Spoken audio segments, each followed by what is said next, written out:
அனைவருக்கும் இனிய காலை வணக்கம். பாரம்பரியமிக்க வேலூர் அக்ஸிலியம் கல்லூரியின் தமிழ்துறையில் பாட்டி தாத்தா மாணவர் குழு பெரியோரை மதிப்போம் மூத்தோரை காப்போம் எனும் லட்சினை வாசகத்தை குறிக்கோளாக கொண்டு பல்வேறு நிகழ்வுகளை செவ்வனே நிகழ்த்தி வருகிறது. இதன் தொடர்ச்சியாக இன்றைய சூழலில் மூத்தோர்கள் போற்றப்படுகிறார்களா புறக்கணிக்கப்படுகிறார்களா எனும் தலைப்பில் சிறப்பு பட்டிமன்றம் இன்று நடைபெற உள்ளது. இந்நிகழ்வினை காண இணையத்தின் வாயிலாக இணைந்திருக்கும் அனைத்து நல்லுள்ளங்களையும் எம் தமிழ்துறையின் சார்பாக வருக வருக என வரவேற்று மகிழ்கின்றோம். முத்தாய்ப்பான முத்தமிழை தமிழ்த்தாய் வாழ்த்தால் போற்றி பணிந்திடுவோம்.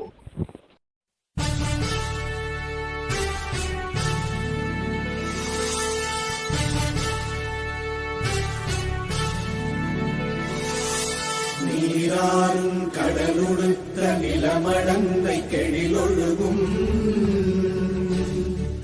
சீராறும் மதனமென நிகழ்வரத கண்டமிதில் தெக்கணமும் அதில் சிறந்த திராவிடனல் திருநாடும் தக்க சிறு திரை முதலும் தரித்தனரும் திலகமுமே அத்திலக வாசனை போல் அனைத்துலகும் இன்பமுற எத்திசையும் புகழ் மணக்க இருந்த பெரும் தமிழனங்கே தமிழனங்கே உன் சீரிழமை திறம்பியந்து செய்ய மறந்து வாழ்த்துதுமே வாழ்த்துதுமே வாழ்த்துதுமே.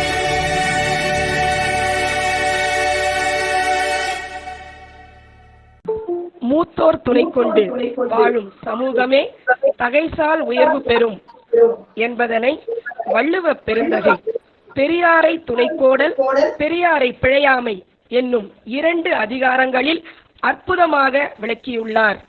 இதனை மெய்ப்பிக்கும் வகையில் இன்று நடைபெற இருக்கும் பட்டிமன்றத்திற்கு அகம் மலர்ந்து ஆன்றோர்களை வரவேற்று மகிழ எம் துறை பேராசிரியர் முனைவர் KB கனிமொழி அவர்களை அன்புடன் அழைக்கின்றேன். தித்திக்கும் தெல்லமுதாய் தெல்லமுதின் மேலான முத்திக்கனியே என் முத்தமிழே உனக்கு என் முதற்கண் வணக்கம்.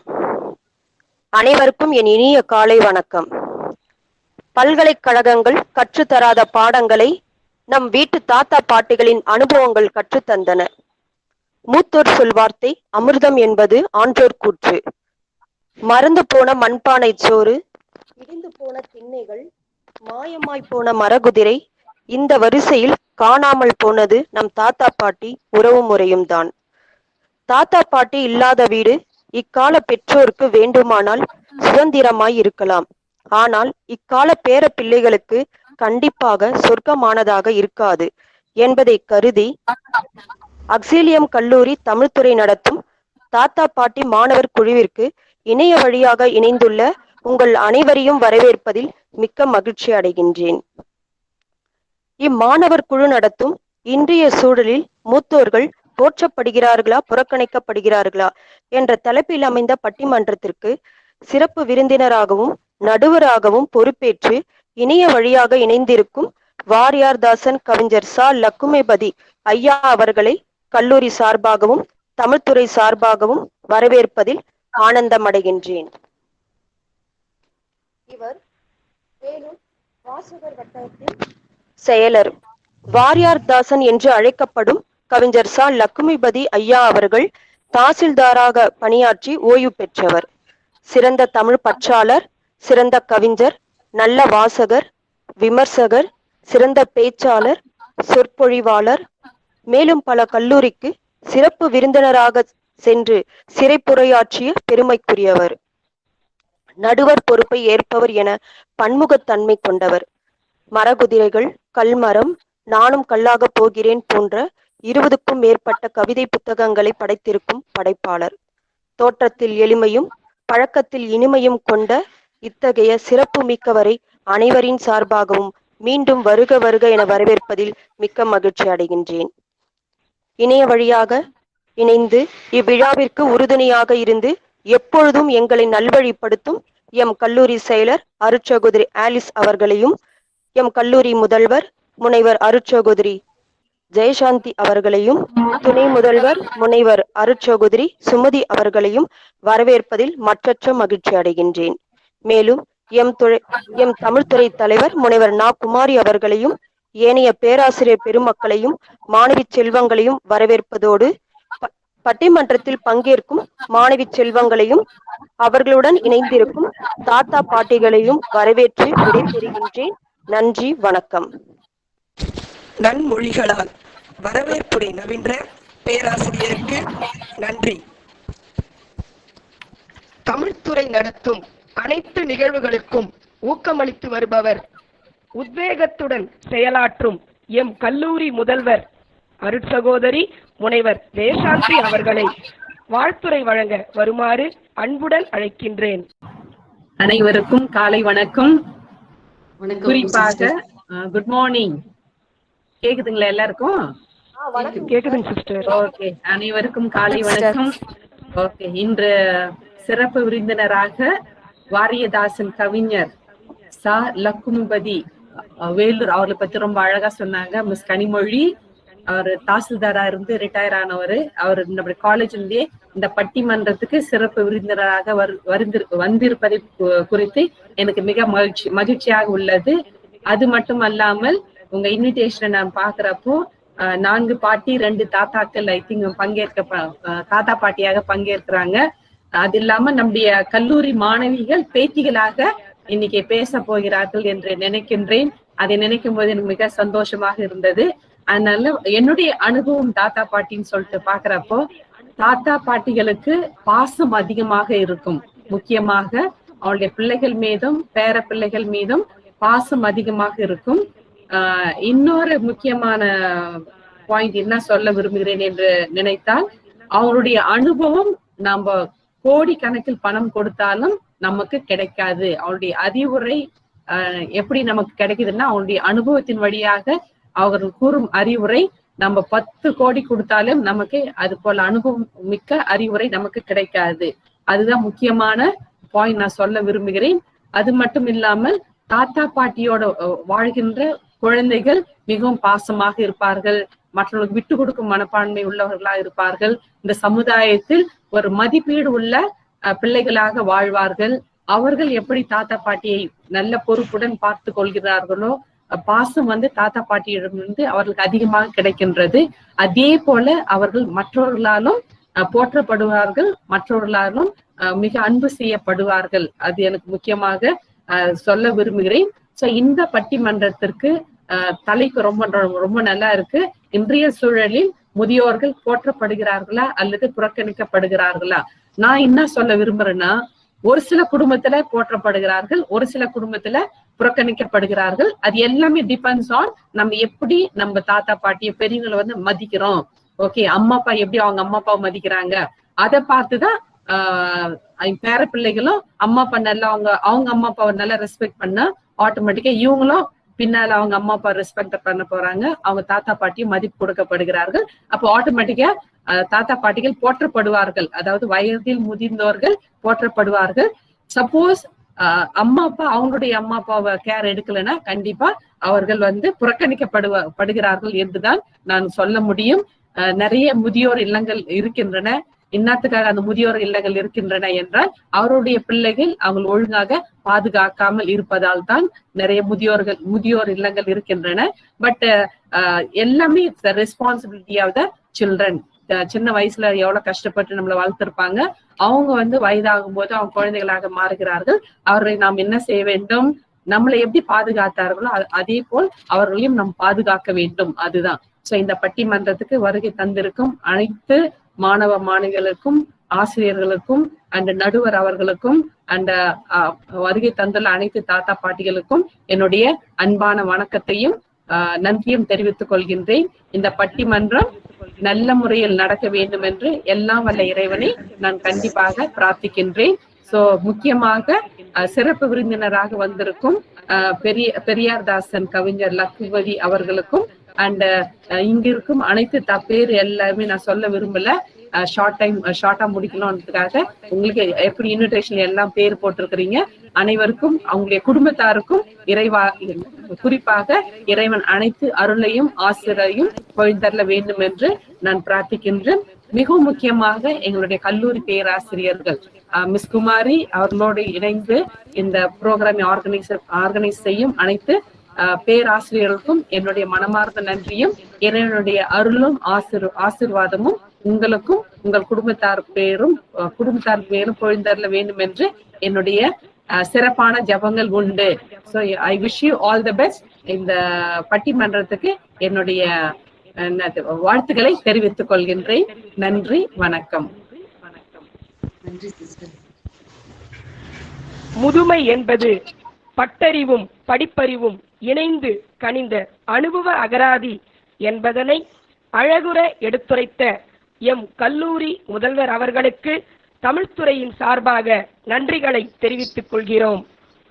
நன்றி சிஸ்டர். தேங்க்யூ. நன்றி. தமிழ்துறையின் அனைத்து செயற்பாடுகளையும் சிறப்பாக முன்னெடுத்து செல்லும் தமிழ்துறை தலைவர் முனைவர் நா. குமாரி அவர்களை அறிமுக வரை வழங்க அன்புடன் அழைக்கின்றேன். அனைவருக்கும் வணக்கம். எங்களுக்கு எப்பொழுதும் ஊக்கத்தை அளித்துக் கொண்டிருக்கக்கூடிய, பாசத்தை எப்பொழுதும் எங்கு பார்த்தாலும் எங்கள் மீது பரப்பிக் கொண்டிருக்கக்கூடிய எங்களுடைய முதல்வர், செயலர், துணை முதல்வர் அனைவருக்கும் இந்த வேளையிலே எங்களுடைய நன்றியினையும் வணக்கத்தினையும் உரித்தாக்குகிறேன். இந்த பட்டிமன்றத்திற்கு நடுவராக வந்திருக்கக்கூடிய ஐயா லட்சுமிபதி ஐயா அவர்களுக்கு முதற்கண் என்னுடைய வணக்கங்கள். இந்த பட்டிமன்றத்திற்கு சிறப்பான ஒரு மனிதர் என்றால் அது அவரை மட்டும்தான் சாரும். ஏன் அப்படின்னாக்கா, நம்ம யாரோ நம்ம நடுவராக இந்த பட்டிமன்றத்திற்கு அழைக்கலாம் என்று எண்ணிக்கையின் அடிப்படையில நம்ம நினைக்கும் பொழுது, எண்ணத்தினால் வலிமை பெற்று எப்பொழுதும் மனித நேயத்தோடு எந்த விதமான ஒரு பிரதிபலனையும் எதிர்பார்க்காமல் தன்னுடைய பணியினை இவ்வளவு காலமாக நேர்த்தியாக செய்தவர் நம்முடைய சிறப்பு விருந்தினர். வேலூர் அல்ல, தமிழ்நாடு உலகளவு அறிந்த ஒரு பெரிய ஒரு மனிதநேயம் மிக்க அன்புள்ளம் கொண்ட சிறப்பான கவிஞராக இந்த நாடு அறிந்த ஒரு கவிஞர் நம்மளுடைய லட்சுமிபதி ஐயா அவர்கள். நம்முடைய பேராசிரியர் கனிமொழி அவர்கள் மிக அழகான ஒரு வரவேற்பினை அவருக்கு அளித்தார்கள். இருந்தாலும் சில விஷயங்கள் ஐயாவை பத்தி, இந்த வயதிலும் ஐயா அவர் எப்பொழுது பணிக்கு சேர்ந்தாரோ அதே மிடுக்கோடு, அதே நேர்மையோடு, அதே திறமையோடு, அதே படைத்தாளக்கூடிய ஒரு தன்மையோடு தன்னுடைய திறமையை இந்த நாட்டிற்கு, தமிழ் உலகிற்கு அளித்துக் கொண்டிருக்கக்கூடிய ஒரு பெரிய ஒரு மனிதநேயம் மிக்க ஒரு மனிதர். அது மட்டும் இல்லாம பாத்தீங்கன்னா, கொரோனா காலம் எப்ப ஸ்டார்ட் ஆச்சோ அப்பத்துல இருந்து தினமும் ஒவ்வொரு கவிதையை, சும்மா 4-5 பக்கம் கிடையாது, 25-30 பக்கங்களுக்கு தவறாமல் அழகான மரபு கவிதைகளையும் புது கவிதைகளையும் படைத்து ஒரு 6 மாத காலங்களாக, நமக்கு மார்ச் ஸ்டார்ட் ஆச்சு, 9 இந்த 6 மாதங்களாக தன்னுடைய கவிதையினை வழங்கி கொண்டிருக்கக்கூடிய ஒரு கவிதை வள்ளல் அவர். தொடர்ந்து இலக்கிய பணியினை செய்து கொண்டிருக்கக்கூடியவர். அது மட்டுமல்லாமல் ஒரு 1-2 மாதங்களாக பாலாறு என்று சொல்லப்படக்கூடிய ஒரு யூடியூப் சேனலை தொடங்கி அதன் மூலமாக தினமும் ஒவ்வொரு நாளும் இனிய நாள் ஆகுக என்று இனிய கருத்துக்களை தமிழ் உலகிற்கு அளித்துக் கொண்டிருக்கக்கூடிய ஒரு தமிழ் சான்றோர் ஆவார். இப்ப நம்ம பார்த்தீங்க அப்படின்னாக்கா, கண்ணதாசன் ஒரு கவிதையை படைத்தாராம். அதுல பாத்தீங்கன்னா, இறைவனிடம் கேட்டாராம், பிறப்பு என்பது யாதென கேட்பேன் அப்படின்னு சொல்லிட்டு பிறப்பை பத்தி ஒரு கவிதை எழுதிட்டு வர்றாரு அவரு. அப்ப எழுதும் போது ஆண்டவனிடம் கேட்கிறார், பிறப்புக்கு பின்னாடி என்ன வரப்போகுது அப்படின்னு கேட்கும் போது, பிறப்பின் பின் வருவது யாதென கேட்டேன், இறைவன் சொன்னான் பிறந்து பார் என்றான். இறப்பின் பின் யாதென கேட்டேன், இறந்து பார் என்று இறைவன் சொன்னான். மக்கட் செல்வம் யாதென கேட்டேன், பெற்றுப்பார் என்று இறைவன் சொன்னான். அப்ப எல்லாத்தையும் அனுபவத்தையே நீ சொல்லும் போது இந்த மாதிரி ஒரு அறிவை பெறும் பொழுது நீ எதற்கு இறைவா என்று இறைவனிடம் கண்ணதாசன் கேட்கின்றார். கேட்கும் பொழுது இறைவன் கண்ணதாசன் முன் வந்து அமர்ந்து சொல்வதாக அந்த அனுபவமே நான் தான் என்று இறைவன் சொல்கின்றார். அது மாதிரி ஒவ்வொரு குடும்பத்திலும் அனுபவங்கள் மிகுந்து காணப்படக்கூடிய ஒரு பெரிய பல்கலைக்கழகமாக இருக்கக்கூடியவர்கள் நம்மளுடைய வீட்டில் இருக்கக்கூடிய பெரியவர்கள். இப்ப நம்ம நடுவர் ஐயாவை பாத்தீங்கன்னா இந்த வயதிலும் இவ்வளவு தமிழ் பணிகளை செய்து கொண்டிருக்கிறார் என்றால் நம்ம இளமையில் இருக்கக்கூடியவங்க எல்லாம் ஒரு கேள்விக்குறிதான். அப்ப அவங்கதான் எல்லாம் வீரோடு ஒரு மிடுக்கோடு தமிழுக்காகவும் சமுதாயத்திற்காகவும் பணி செய்து கொண்டிருக்கிறார்கள். நம்ம ஔவையார் கூட பாத்தீங்க அப்படின்னாக்கா 2, 3, 4, 5 ஔவையார் இருக்கிறதா சொல்லுவாங்க. அவங்க எல்லாம் வயசானவங்க கிடையாது. ஆனா வயசானவங்க ஏன்னா நம்ம எல்லாம் வந்து இளமையில் இருக்கிறவங்க சொன்னாக்கா நம்மளுடைய சமுதாயம் எந்த விதமான ஒரு செயலையும் பணியை எடுத்துக்க மாட்டாங்க. வயசானவங்க சொல்லும் போதுதான், ஏன்னா அவங்க அனுபவத்தில் மிகுந்தவர்கள், தேர்ச்சி பெற்றவர்கள் அப்படின்ற அந்த கணக்குல நம்ம அவங்க சொல்லும் போது நம்ம அதை எடுத்துப்போம். நம்ம அது மாதிரி ஔவை பாட்டி அப்படின்னு பேரு வச்சு அவங்க எழுதின கொன்றை வேந்தன், ஆத்திச்சூடி, இது மாதிரி எல்லா நூல்களையும் நம்ம படிச்சுக்கிட்டு இருக்கிறோம். நம்ம அது மட்டும் இல்லாம பாத்தீங்கன்னா பிரதாப முதலியார் சரித்திரம் 80 வயதுக்கு மேலதான் நம்மளுடைய வேதநாயகம் எழுதுனதா சொல்லுவாங்க. தாமஸ் ஆல்வா எடிசன் இவங்க எல்லாம் இப்ப நம்ம வீடுகள்லயே பாத்தீங்கன்னா எவ்வளவு பெரியவர்கள் இன்னும் பணி மூப்பு அடைஞ்சு ரிட்டையர் ஆனா கூட தொடர்ந்து விவசாயத்தை செய்து கொண்டிருக்கக்கூடிய குடும்பங்கள் எவ்வளவு பேர் இருக்கிறாங்க. ஏன்னா இந்த உழைப்புக்கு மட்டும் எப்பவுமே எந்த விதமான ஒரு முடிவும் கிடையாது என்று. அதனால ஆனா இப்ப இருக்கக்கூடிய கொஞ்ச காலங்கள்ல நம்ம வந்து பெரியவர்களை மதிக்காமல் மறந்து இந்த சமுதாயத்தில் நம்ம வாழ்ந்துகிட்டு இருக்கிறோம். இப்ப நிறைய நம்மளே ஊடகங்கள்ல பார்ப்போம், சொத்து பத்து எல்லாம் அந்த பிள்ளைங்களுக்கு எழுதி வச்சிருப்பாங்க. ஆனா இப்ப கேஸ் எல்லாம் போட்டு மறுபடியும் சட்டமே வந்திருக்குது.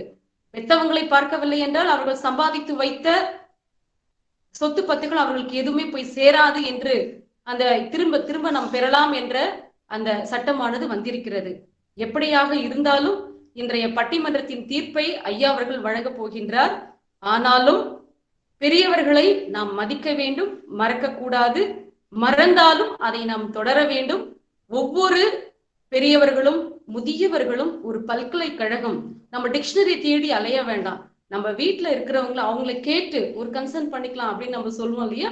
அது மாதிரி வயதில் மூத்தவர்களை நம்ம பாதுகாக்க வேணும். ஏன்னா பிறக்கும் போதும் குழந்தை, இறக்கும் போதும் குழந்தை.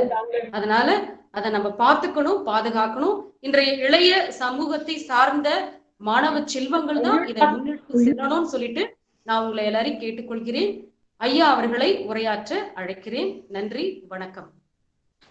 நம் பண்பாட்டின் அடிநாதமாகிய முதியோர்களை போற்றும் வகையில் நடைபெறும் சிறப்பு பட்டிமன்ற நிகழ்விற்கு நன்மொழிகளால் அறிமுக உரை வழங்கிய துறைத் தலைவர் அவர்களுக்கு நன்றி. தற்போது பட்டிமன்றம் தொடங்க உள்ளது. தலைப்பு: இன்றைய சூழலில் மூத்தோர்கள் போற்றப்படுகிறார்களா, புறக்கணிக்கப்படுகிறார்களா? நடுவர் நம் வேலூர் மண்ணின் சிம்மக் குரலோன், சிந்தனை சிற்பி வாரியார்தாசன் கவிஞர் சா. லக்குமிபதி அவர்கள்.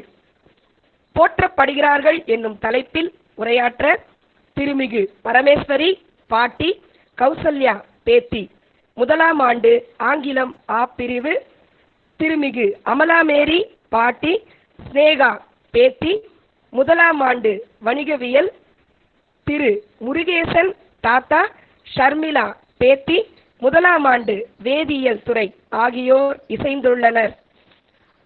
புறக்கணிக்கப்படுகிறார்கள் என்னும் தலைப்பில் உரையாற்ற திரு சேட்டு தாத்தா, கலைவாணி பேத்தி, 1ஆம் ஆண்டு உளவியல், திருமிகு மல்லிகா பாட்டி, சாதனா பேத்தி, 1ஆம் ஆண்டு கணிதவியல், திருமிகு ஆக்னசம்மாள் பாட்டி, நேயா கேத்ரின் பேத்தி, 2ஆம் ஆண்டு விலங்கியல் ஆகியோர் இசைந்துள்ளனர். இவர்கள் அனைவரையும் எம் தமிழ்துறையின் சார்பாக மீண்டும் ஒரு முறை வருக வருக என வரவேற்கின்றோம். தற்போது அரங்கமானது நடுவர் லக்குமிபதி ஐயாவிடம் ஒப்படைக்கப்படுகிறது. இனிய காலை வணக்கம். இன்று பாவேந்தன் பாரதிதாசன் அழகாக சொன்னதைப் போல தமிழ் மொழிக்கு அருந்தொண்டாற்றி வருகின்ற ஆக்சிலியம் கல்லூரியுடைய அருள் மனம் வீசுகின்ற அருட்செல்வியும் இனிய நல்வார்த்தைகள் மூலம் தாயுள்ளத்தோடு இந்த பட்டிமன்றத்தை வாழ்த்திய முதல்வர் அவர்களுக்கும் துணை முதல்வர் அவர்களுக்கும் செயலாளர் அவர்களுக்கும் முதலில் நான் நன்றியை தெரிவித்துக் கொள்கிறேன். என்னென்று கேட்டால் இன்றைய தினம் வீரபாண்டிய கட்டபொம்மனுடைய நினைவு தினம். இது என்ன ரொம்ப பெருமைன்னா, கட்டபொம்மன் பிறந்த நாள் ஜனவரி 3. அக்ஸிலியம் கல்லூரியுடைய தமிழ் துறையோடு இணைந்து வேலூர் வாசகர் வட்டம் கட்டபொம்மனுடைய பிறந்தநாள் விழாவை கொண்டாடி இருக்கிறோம். இன்றைக்கு நினைவு நாள் அவருக்கு, கட்டபொம்மனுக்கு, வீரபாண்டிய கட்டபொம்மனுக்கு போற்றப்பட்டாரா புறக்கணிக்கப்படுகிறார் என்று நான் உங்கள் சிந்தனைக்கு விட்டு விடுகிறேன். இன்றைக்கு எவ்வளவு பேருக்கு தெரியும் வீரபாண்டிய கட்டபொம்மனுடைய நினைவு நாள்? கயத்தாலேயே அவர் தூக்கிலிடப்பட்டார். அது எத்தனை பேர் நினைவை வைத்திருக்கிறோம் என்பதை நாம் நினைத்துக் கொள்ள வேண்டும். ஆகவே இன்றைக்கு அருமையான கல்வி என்று மக்களால் பாராட்டப்படுகிறார், போற்றப்படுகிறார். பெண் மக்களுக்கு அருமையான கல்வியை வேலூரில் கொடுக்கக்கூடிய ஒரு அருமையான கல்லூரி என்று மக்களால் அங்கீகரிக்கப்பட்டிருக்கிற அக்ஸிலியம் கல்லூரியில் இன்றைக்கு நாம் இந்த விழாவிலே பங்கு பெறுவது என்பது எனக்கு மிகப்பெரிய மகிழ்ச்சி அளிக்கிறது. என்று கேட்டால் தமிழ்துறை தலைவர் மிக அருமையாக துண்டாற்றக்கூடியவர்.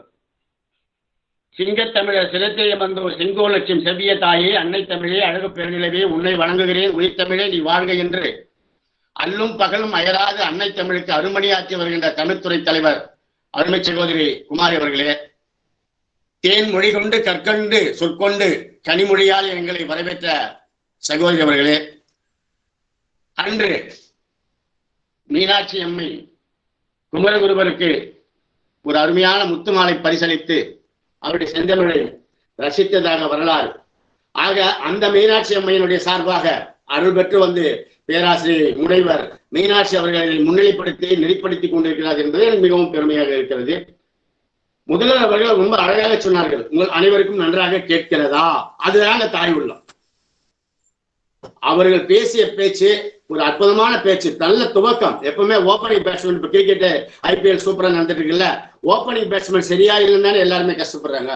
அப்படி இந்த ஓப்பனிங் யார் துவக்குகிறார்களோ அவங்க மிக அருமையான ஒரு துவக்கத்தை கொடுத்தால் அது அற்புதமாக அமைந்து விடும். அந்த சூழலிலே நமது முதல்வர் அவர்கள் இந்த பட்டிமன்றத்திற்கு மிக அருமையான ஒரு ஆரம்பத்தை கொடுத்திருக்கிறார்கள். அருமையான தலைப்பு, அதுல மாற்று கருத்துக்கே இடமில்லை. இது அவர்கள் சிந்தனைக்கு நாம் நினைத்து பார்க்க வேண்டிய ஒரு செய்தியாக அமைகிறது. நேற்றைய தினம் டாக்டர் APJ அப்துல் கலாம் அவர்களுடைய நினைவு தினம்.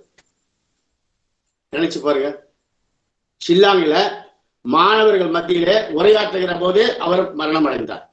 ஷில்லாங்கில் தென்கோடி தமிழகத்திலே ராமேஸ்வரத்திலே பிறந்து வடகோடி எல்லையிலான ஷில்லாங்கில மறைந்தார். ஏன்?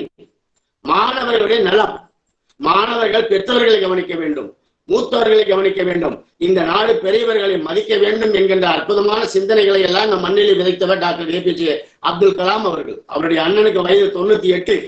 அண்ணனுக்கு அவர் எவ்வளவு பணி செய்தார் என்பது இந்த உலக அறியும். அவருடைய நினைவு நாள் இன்றைக்கு. வீரபாண்டிய கட்டபொம்மனுடைய நினைவு நாள் நாளைக்கு. நம்ம அருமை சகோதரி தமிழ்துறை தலைவர்கள் அருமையாக கண்ணதாசனுடைய கவிதை வரிகளை சொன்னார்களே, அப்படி கண்ணதாசனுடைய நினைவு நாள் நாளைக்கு. எவ்வளவு அழகான ஒரு சூழலிலே நாம் இங்கு சந்தித்துக் கொண்டிருக்கிறோம். இணைய வழி மூலம் இதயங்கள் இணைக்கின்ற ஒரு அற்புதமான ஒரு பணியை தமிழ்துறை செய்து கொண்டிருக்கிறது. யாரை பாருங்க இப்ப ஆன்லைன் கிளாஸ் தான். இப்ப பாருங்க, எங்க வீட்டுல வேற ஒரு ரூம்ல இருக்க ஆன்லைன் தான். அவங்க ஒரு ஆண்ட்ராய்டு போன் தூக்கி போயிட்டான். பேத்தி ஒரு பக்கம் அவன் மேல போயிட்டான், ஆண்ட்ராய்டு போன் தாத்தா எனக்கு கூடுன்னு.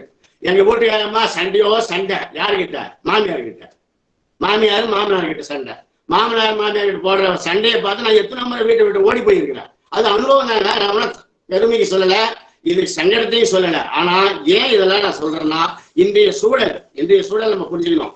நேற்று நாம் பெற்றோர்களை கவனித்தோம், முதியவர்களை கவனித்தோம், மூத்தவர்களை மதித்தோம், மரியாதை செய்தோம், அவர்கள் வழிகாட்டினார்கள், எல்லாம் நன்றாக வாழ்ந்து கொண்டிருக்கிறோம். ஆனால் இன்றைக்கு ஆன்லைன் வகுப்பில் ஜூம் உலகத்திலே வாழ்ந்து கொண்டிருக்கிற நமக்கெல்லாம் ஜூமாகவே போயிட்டு இருந்தா வாழ்க்கையில பெற்றோர்களை மூத்தவர்களை எல்லாம் கவனிக்க நேரமே இல்லைன்றான். பரபர பறந்துட்டே இருக்கான். என் பொண்ணு இருக்கா, என் பையன் இருக்கான், வேற இருக்கான், பேச்சு இருக்கா, எல்லாம் இருக்காங்க. ஆனா எல்லாம் பறந்துட்டு இருக்கிறாங்க. இந்த ஜூம் கிளாஸ் வந்துட்டா போதுங்க, அங்கங்க எழுதி சாட்டிடுவாங்க, அங்கெல்லாம் போட்டுவாங்க, எல்லாம் கப்சி சைலண்ட். பாட்டு டிவி பார்க்க முடியாது, தாத்தா பேப்பர் படிக்க முடியாது, அப்பா வெளியே வண்டி தள்ள முடியாது, சவுண்ட் கொடுக்காதுன்றா பொண்ணு. பையன் என்ன சொல்றான், பேசாம உட்காருப்பா, ஒரு 10 நிமிஷம் இருப்பா, பையன் முடிச்சுடுவான், பையன் முடிச்சுட்டு வந்தா பேர முடிச்சா பேத்தி. இப்படி ஆன்லைன் உலகத்திலேயே, இந்த ஜூம் உலகத்திலேயே நாம் வாழ்ந்து கொண்டிருக்கின்ற ஒரு சூழல். ஆனால் அந்த சூழலுக்கு அடிப்படையாக காரணமாக அமைந்தது இந்த கொரோனா என்கிற மிகப்பெரிய கொடுமையான நோய்.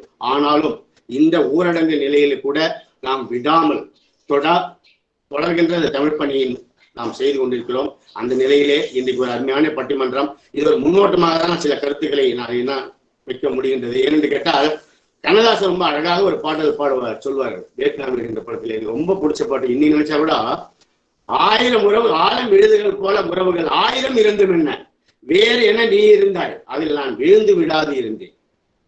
சாலை சுமைதாங்கி போல மார்பில் எனை தாங்கி வீடும் கண்ணீர் துடைப்பாய், அதில் என் விம்மல் தனியும் அடி என்று அவர் பாடியிருப்பார். உன் கண்ணில் நீர் வழிந்தால் கண்ணம்மா என்று பாரதி பாடினார்.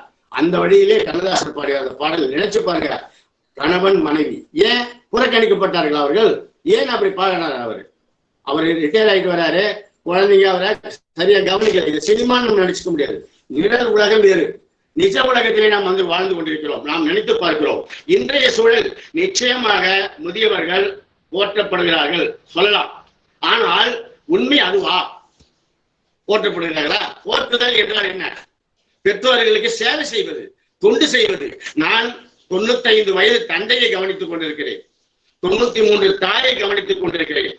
அவர்களுடைய நலம் காப்பதற்காக நான் பெருமையாக சொல்லவில்லை. அவர்கள் நலம் காப்பதற்காக இன்றைக்கும் நான் ஒரு வெளிநாடு பயணம் கூட நான் சென்றது கிடையாது. 5 நாள் 10 நாள் வெளிநாட்டில் இருக்க வேண்டுமே, பெற்றோர்கள் நிலை என்ன ஆகுமோ, அவர்களை யார் கவனிப்பார்கள் என்ற நிலையிலேயே நான் வெளிநாட்டு பயணங்களை நான் ஒத்துக்கொள்வதே இல்லை. என்னை அறிந்தவர்கள் நன்றாக தெரியும். ஆக நான் பெற்றோர்களை கவனித்துக் கொண்டிருக்கிறேன். ஏனென்று கேட்டால், மகனே, நீ வளர்வதற்கு ஒரு கருவறையை என் வயிற்றில் கொடுத்தேன். நான் உன் இருட்டறையாவது வாழ்வதற்கு உன் வீட்டில் ஒரு இருட்டறை கொடு மகனே என்று ஒரு தாய் கேட்கிற ஒரு நிலை என்று இருக்கிறது.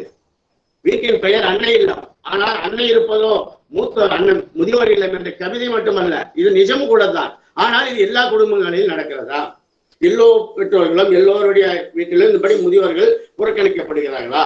இல்ல எல்லா வீட்டிலும் இந்த மாதிரி குழந்தைகள் எல்லாம் தாத்தா கவனிக்கிறாங்க, பெற்றோர்கள் கவனிக்கிறாங்க. அதுக்கு மேல தாத்தா பாட்டி, பிறகு முன்னும் கொள்ளு தாத்தா கொள்ளு பாட்டிலாம் இருக்காங்க. கொள்ளு பேரன் கொள்ளு பேத்திய பாக்குற பாட்டி இருக்கான். அவங்க எவ்வளவு புண்ணியசாலிகள். அவங்க மடியில உட்கார்ந்துட்டு கொள்ளு பேரன் கொள்ளு பாத்தி பாட்டிக்கு சாப்பாடு ஊட்டுற அழகெல்லாம் நம்ம இன்னைக்கு பாக்குறோம் இல்லைங்களா? அது மாதிரி சில வீடுகள் இருக்கு கிராமப்புறங்களிலே. இன்றைக்கு கூட நீங்க பாத்தீங்கன்னா, அம்மா சகோதரி நம்ம குமாரி அம்மா சொன்னாங்க இல்லைங்களா, விவசாயம் நிறைந்த இந்த கிராம பகுதிகளில் பார்த்திருக்கிறார் என்றால் நிச்சயமாக முதியோர்கள் பெற்றோர்கள் புறக்கணிக்கப்படுவதாக தெரியவில்லை. நான் கிராமத்திலிருந்து வந்தவன். ஆனால் நகர்ப்புற வாழ்க்கையை பார்த்தால் காதல் திருமணங்கள் மற்றும் இன்றைய சூழலில் இந்த திரைப்படம், சின்னத்திரை, வாட்ஸ்அப் உலகத்திலே, ஜூம் உலகத்திலே எல்லாம் தான் வாழ்ந்தால் போதும் நினைத்து போகிற உலகம், ஒரு போக்கு, ஒரு பாதை, வாழ்ந்து பார்க்கலாம் வா என்று சொல்லுகிற ஒரு நிலை மனைவி சொல்கிற போது, கணவன் தனி கொடுத்தனம் போவதற்கு தயாராகிவிட்ட நிலையிலே கூட்டு குடும்பங்கள் நிர்கதியாக விடப்பட்ட அந்த சூழலிலே அங்கே அன்பு, அரவணைப்பு, பாசம், நேசம், நன்றி, விசுவாசம், துணை, தோழமை எல்லாம் அடிபட்டு போகுது. எப்படியெல்லாம் மண் சோறு பெற்றாங்களே பெற்றோர்கள், அவர்களுக்கு நீ என்ன செய்யற? ஒருவேளை சோறு போடுறது கஷ்டப்படுறிய, அவங்களுக்கு கண்ணீர் துடைக்கிறதுக்கு கரங்கள் நீளவில்லையே என்று கவலைப்படுகிற குடும்பங்கள் இருக்கு செய்யுது. ஆனாலும் கூட இந்த தேசத்தினுடைய உயிரோட்டமாக இந்த அன்பு இணைக்கிறது, அன்பின் மூலம் அருள் இணைக்கிறது. ஆண்டவனுக்கு அச்சப்படுகிற சமூகம் நம் சமூகம். ஐயோ, என் தந்தைக்கு இன்று நான் சாப்பாடு போடவில்லை என்றால் நாளைக்கு என் மகன் எனக்கு சாப்பாடு போடாமல் போவானோ என்கிற அச்ச உணர்வு தந்தைக்கு இருப்பதால் பயந்து இருக்கிறாரா மகன்? இல்லை மருமகன் நன்றாக கவனிக்கிறாரா மாமனாரை, மாமியாரை கவனிக்கின்றாரா? ஏன் கவனிக்கிறாங்க என்று நாம் சிந்திக்கிற போதுதான் இந்த பட்டிமன்றம் ஒரு விறுவிறுப்பான சூழ்நிலைக்கு வரும். நானே அதிகமாக முன்னுரைகளை பேசுவது நியாயமும் இல்லை. பட்டிமன்ற நியாயத்தின்படி முன்னுரையாக நான் சொல்லுகிறேன். இன்றைய சூழல் என்பது இன்றைக்கு, நேற்று இல்லை, நாளை இல்லை, இன்னைக்கு என்ன சூழல்? அந்த இன்றைய சூழலிலே எப்படி குடும்பங்களில் பெரியவர்கள், மூத்தவர்கள், சீனியர் சிட்டிசன்ஸ் என்று சொல்லப்படுகிறார், 60 வயதுக்கு மேற்பட்டவர்கள், இப்போது 50 வயதிலே தாத்தா பாக்கியம் இருக்கு நிறைய பேருக்கு. அவங்கள கொடுத்து வச்சுருவாங்க. 50 வயசுல தாத்தா ஆயிடலாம், 65 வயசுல பார்த்தீங்கன்னா 70 வயசுல கொள்ளு தாத்தாவாகலாம். இப்படியெல்லாம் இன்றைய மருத்துவ உலகம் மிக வேகமாக வளர்ந்துகிற அந்த விஞ்ஞான சூழலிலே பெற்றோர்கள் ஆரோக்கியமாக வாழ்வதற்கும் இடம் இருக்கிறது. ஆனால் நேற்று ஒரு செய்தி படித்தேன். சேலத்தில், நான் பெயர் சொல்ல விரும்பவில்லை, சேலத்திலே ஒரு வீட்டில் ஒரு வயதான 74 வயதான ஒரு முதியவரை ஐஸ் பெட்டியில வச்சு 24 மணி நேரத்துக்கு மேல அவர் சாகலையான்னு பார்த்துட்டு இருக்கிறான். கூட பிறந்தவங்களா குடும்பமா நான் சொல்ல விரும்பல, இது எல்லாரும் வாட்ஸ்அப்ல பார்த்துருப்பீங்க, செய்தித்தாள பார்த்துருப்பீங்க. இந்த மாதிரி எல்லா குடும்பத்திலும் நடக்கல. ஆனா எங்கோ அங்கு இங்கு எங்கோ ஒன்று நடக்கிறது, இல்லை என்று சொல்லவில்லை. ஆனால் அதே எல்லா குடும்பங்களையும் நடக்கிறதா, அதை ஆய்வு செய்ய போகிறோம். அதுதான் இன்றைய பட்டிமன்றத்தினுடைய மிகப்பெரிய ஒரு விவாதமாக இருக்கிறது. இந்த நானும் பல பட்டிமன்றங்களை நடத்தியிருக்கிறேன், பங்கு பெற்றிருக்கிறேன். நானும் ஒரு பட்டிமன்ற குழுவை வைத்திருந்தேன். அதற்கு பெயர் அன்பு நெறி பட்டிமன்ற குழு. ஆனால் அக்ஸிலியம் கல்லூரி எதிலும் புதுமையை செய்யும், எதிலையும் ஒரு அழுதி இருக்கும் அதுல. ஆனா இவங்கதான் எனக்கு தெரிஞ்சு தமிழகத்தில் தாத்தா பாட்டி பட்டிமன்ற குழு வைத்திருக்கிற ஒரே கல்லூரி அக்ஸிலியம் கல்லூரி தான். இதுல மாறுபட்ட கருத்தே கிடையாது. அந்த அளவிற்கு பெரியவர்களை மதிக்க வேண்டும் என்கிற ஒரு பண்பாட்டு உணர்வு. அக்டோபர் 1 உலக முதியோர் தினம், முதியோர் புறக்கணிப்பு விழிப்புணர்வு தினம் ஜூன் 15. ஆக இந்த 2 நாட்களும் ஏன் சர்வதேச அளவிலே கொண்டாடப்படுகிறது? சர்வதேச அளவிலே இருக்கலாம், அமெரிக்காவில் இருக்கலாம், அர்ஜென்டினாவில் இருக்கலாம், ஆப்பிரிக்கா யுகாண்டாவிலே பெற்றோர்கள் முதியவர்கள் புறக்கணிக்கப்படுகிறார்களா போற்றப்படுகிறார்களா என்று நாம் யோசிக்க வேண்டிய அவசியம் இல்லை. நம்ம நாட்டிலே இன்றைய சூழலிலே இளைஞர்கள் முதியவர்களை போற்றுகின்றார்களா, மதிக்கின்றார்களா, பாசத்தோடு பணிவிடை செய்கிறார்களா, அவர்கள் தொண்டு செய்கிறார்களா? தொண்டரால் ஊதியம் இல்லை உயிர்க்கு என்று சொன்னாரே அப்பர் சுவாமிகள், என் கடன் பணி செய்து இழப்பதே என்று சொன்னாரே அப்பர் சுவாமிகள், அப்படி தொண்டு செய்கிறார்களா? இல்லை, நீ ஆட்சி என் குடும்பம் ஆட்சி என்று தனியாக பிரிந்து போய் தன் குடும்பத்தை சுயநலமாக பார்த்துக் கொள்கிற அந்த சுயநலம் வேர்விட்டு போகிற அந்த சமூக சூழல் இன்று வளர்ந்து வருகிறதா? அதன் மூலம் பெற்றோர்கள் முதியவர்கள் புறக்கணிக்கப்படுகிறார்களா? அதை ஆய்வு செய்ய போகிறோம், அதை விவாதிக்க இருக்கிறோம். பேச்சு செயல பேரன் செயல நிறைய அருமையாக ஆர்வலர்கள் இன்று பங்கு பெற்றிருக்கிறார்கள். அனைவரையும் இந்த பட்டிமன்றத்திற்கு உங்களை ஆர்வத்தோடு ஆசையோடு நேசத்தோடு உங்களை வரவேற்கிறேன். அருமையான விவாதங்களை முன்வையுங்கள். ஒரு நல்ல தீர்ப்பை நான் நிச்சயம் நிறைவில் சொல்லுவேன் என்று எனக்கு முன்னுரையை இப்போது இத்துடன் நினைத்துக் கொள்கிறேன். நன்றி, வணக்கம். நன்றி ஐயா. போற்றப்படுகிறார்கள் என்னும் தலைப்பில் உரையாற்ற கௌசல்யா 1ஆம் ஆண்டு ஆங்கிலம் ஆ பிரிவு மாணவியை அழைக்கின்றேன். அனைவருக்கும் வணக்கம். என் பெயர் பா கௌசல்யா. நான் ஆங்கிலத்துறை 1ஆம் ஆண்டு ஆ பிரிவு பயிலுகின்றேன். நான் எடுத்துக்கொண்டுள்ள தலைப்பு, இன்றைய சூழலில் மூத்தோர்கள் போற்றப்படுகின்றார்கள். ஒரு வீட்டில் விளக்கு என்பது மிக முக்கியமான ஒன்றாகும். ஏனென்றால் அந்த விளக்கின் ஒளிதான் வீட்டின் அழகையும் சிறப்பையும் எடுத்து காட்டும். அதே போல்தான் ஒரு வீட்டில் மூத்தோர்கள் இருந்தால் அந்த வீடு மிக சிறப்பான ஒளியை தரும். அனைவரும் பாசமாகவும் அன்பாகவும் இருப்பார்கள். வீட்டில் இருக்கும் குழந்தைகளுக்கு நல்லது கெட்டது எது என்ற அனைத்தையும் சொல்லிக் கொடுத்து அந்த குழந்தைகளின் வருங்காலத்தை நன்றாகவும் சிறப்பாகவும் வழிகாட்டுபவர்கள் மூத்தோர்கள் மட்டுமே. தள்ளாடும் வயதிலும் தளர்வடையாத எண்ணங்களையும் உடையவர்கள் மூத்தோர்கள் தான். படிப்பறிவு இல்லை என்றாலும் வாழ்க்கை அனுபவங்களை படித்தவர்கள். ஒரு வீட்டில் இருக்கும் தாய் தந்தையை விட அந்த வீட்டில் இருக்கும் மூத்தோர்களின் மீதுதான் குழந்தைகள் மிக அதிகமான அன்பையும் வைத்திருப்பார்கள். அதனால்தான் காலம் கடந்து சென்றாலும் குழந்தைகள் மூத்தோர்களின் மீது மிக சிறந்த அன்பையும் பாசத்தையும் வைத்திருக்கின்றார்கள். ஆகையால் தான் மூத்தோர்கள் அன்றும் இன்றும் என்றும் போற்றப்படுகின்றார்கள். இந்த நல்ல உள்ளத்தினால் தான் அவர்கள் எந்த சூழ்நிலையிலும் எவராலும் கைவிட படமாட்டார். அதனால்தான் இன்றைய சூழலில் மூத்தோர்கள் போற்றப்படுகின்றார்கள். நன்றி, வணக்கம்.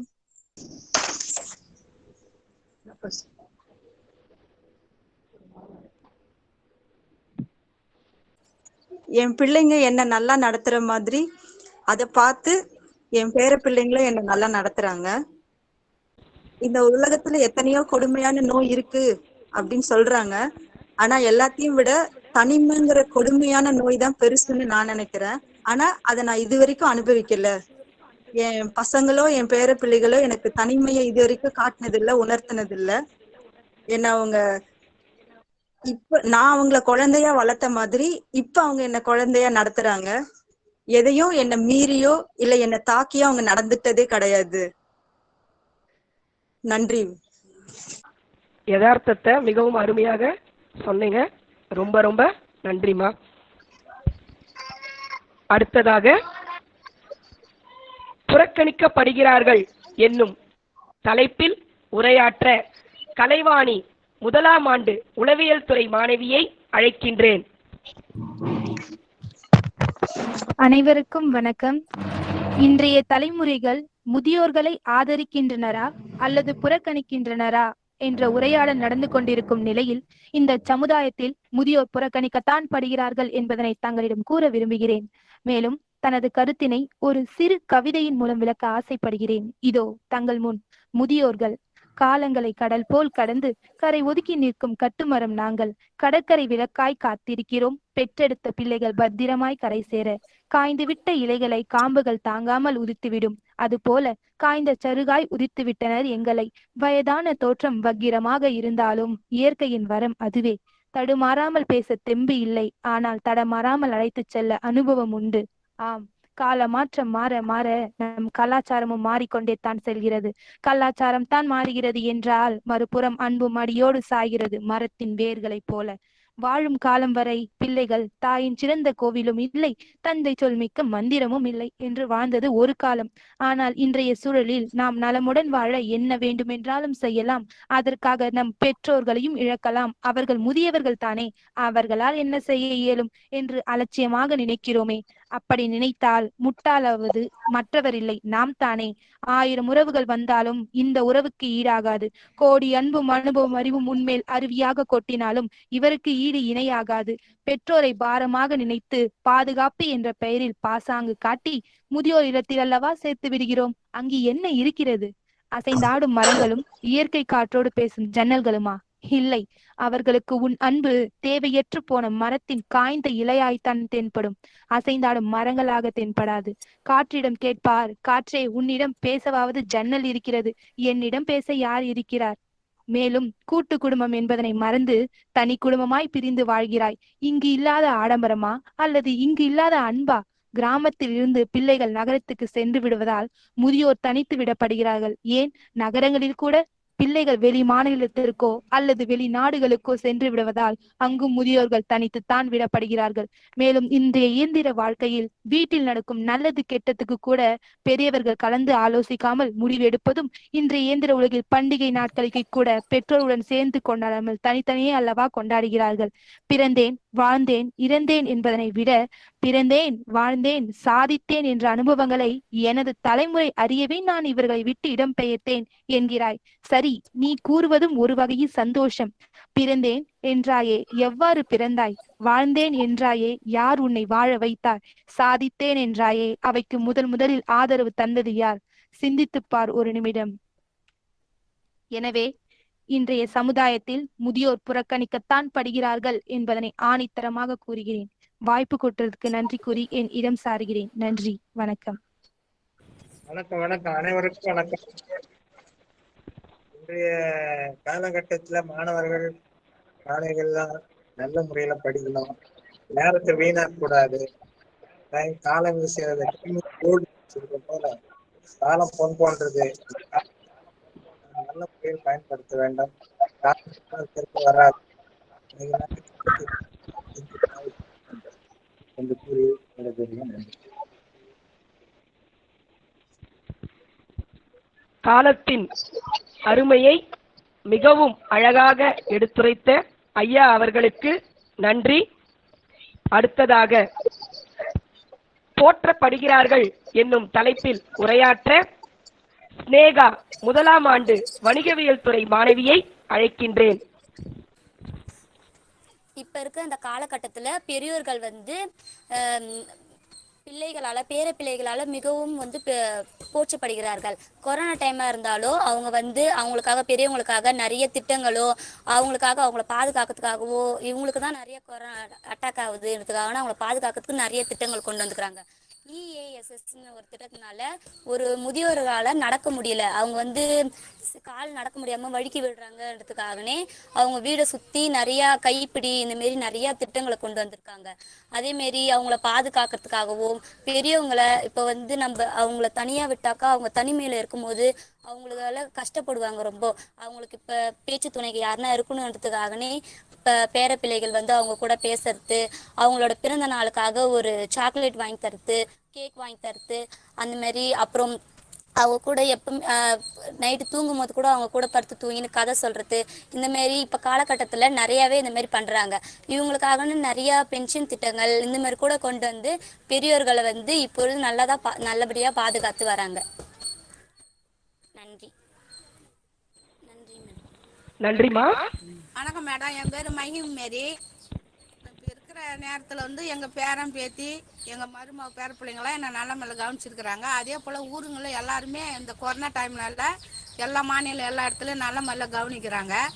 அடுத்தது வந்து எங்கள் பேர பிள்ளைங்க தனிமை இருக்கக்கூடாது, தனிமை இருந்தால் ஒரு மாதிரி ஆகும்னு சொல்லி கூடவே இருக்கிறாங்க, எந்நேரமும் கவனிக்கிறாங்க, நல்ல மேலே சாப்பாடு கவனிக்கிறாங்க. அதுவும் பிஞ்சின் தொகை வந்து இந்த வருஷத்து இப்போல்லாம் நல்லா தராங்க எல்லாருக்கும், ஏழையமாக இருக்கிறவங்களுக்கெல்லாம். அவ்வளோதான் மேடம். நன்றிமா. அனுபவ அறிவை கொண்டு தாங்கள் உரையாற்றியமைக்கு மிகவும் நன்றி.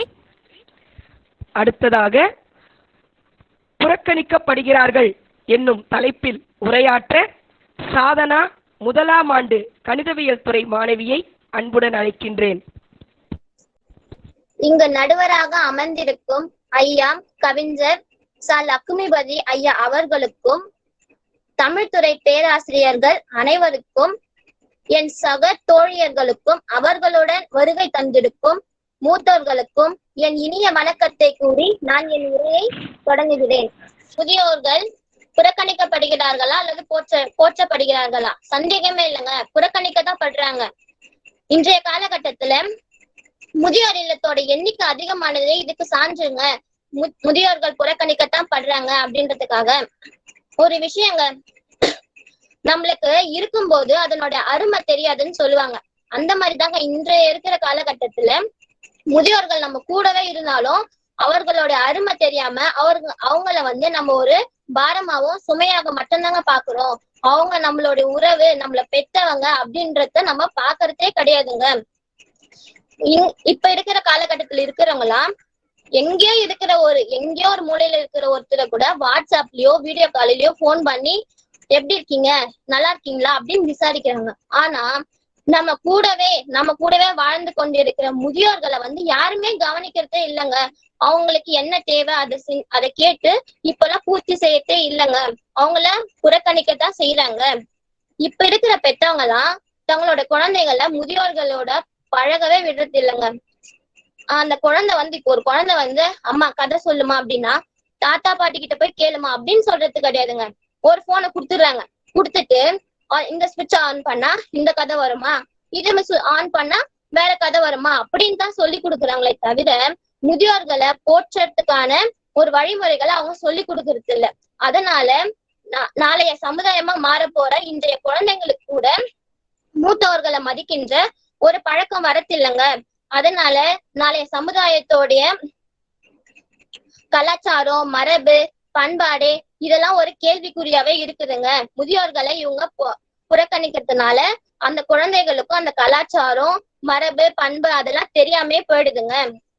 இந்த காலத்துல சும்மா உடம்பு சரியில்லைனா கூட ஒரு டாக்டரை போய் பாக்குறேங்க.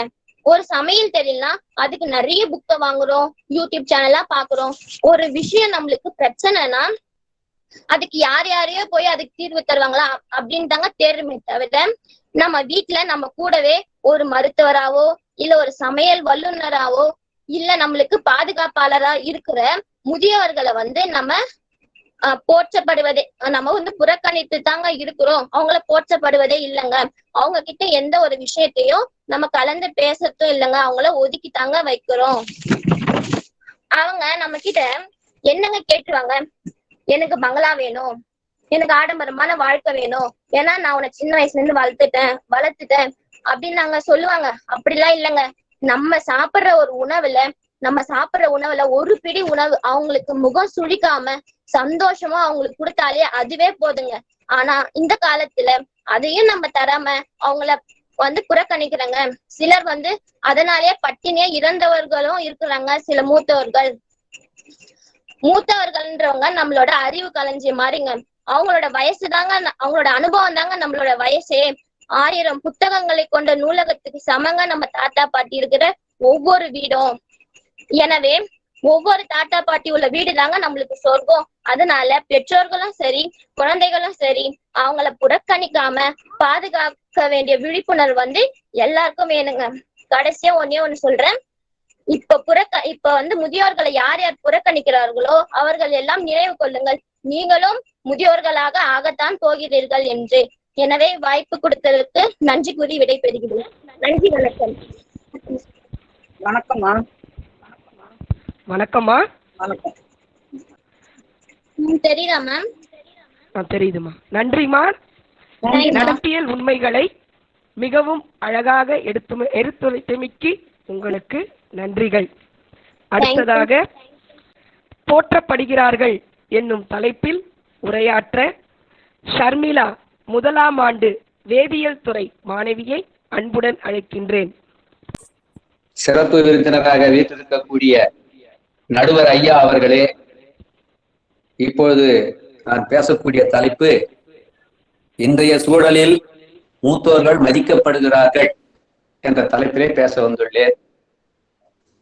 நமது இல்லங்களிலே நடக்கக்கூடிய சுபகாரியங்களோ மற்ற காரியங்களோ எதுவா இருந்தாலும் நம்ம வீட்டில் இருக்கக்கூடிய பெரியவர்கள் செய்த முடிவுதான் அது நிச்சயிக்கப்படுகிறது.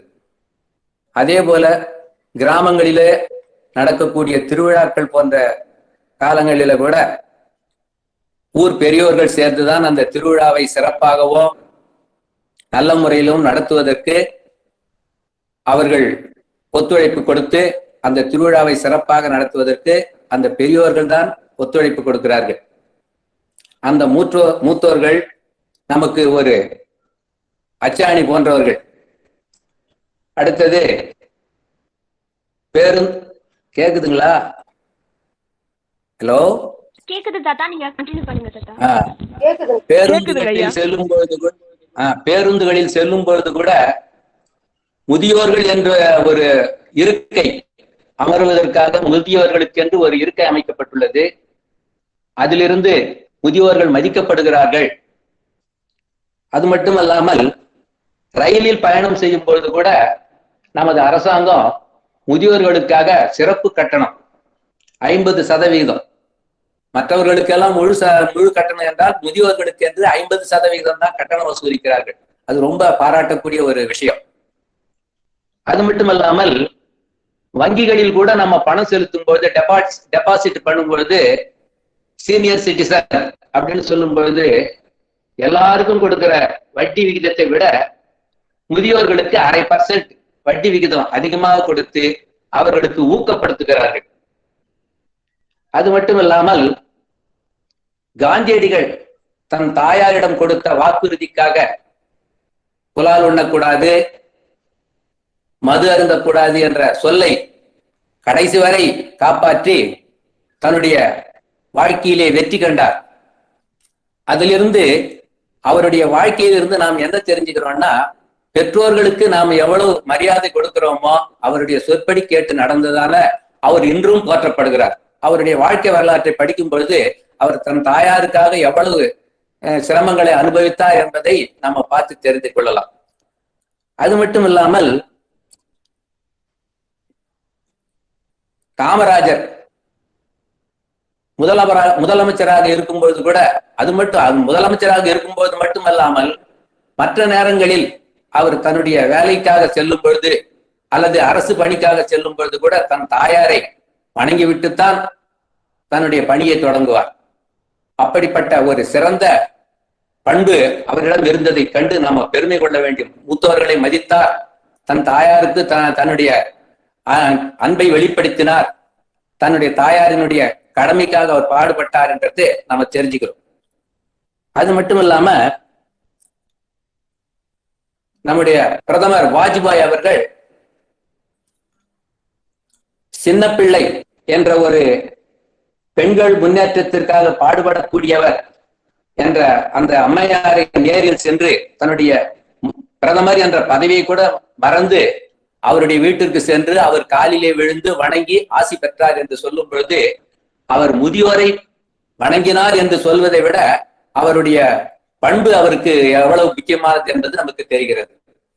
முதியோரை எவ்வளவு தூரம் அவர் மதிப்பு கொடுத்தார், எவ்வளவு போற்றினார், எவ்வளவு பாராட்டினார் என்பது நாம தெரிந்து கொள்கிறோம்.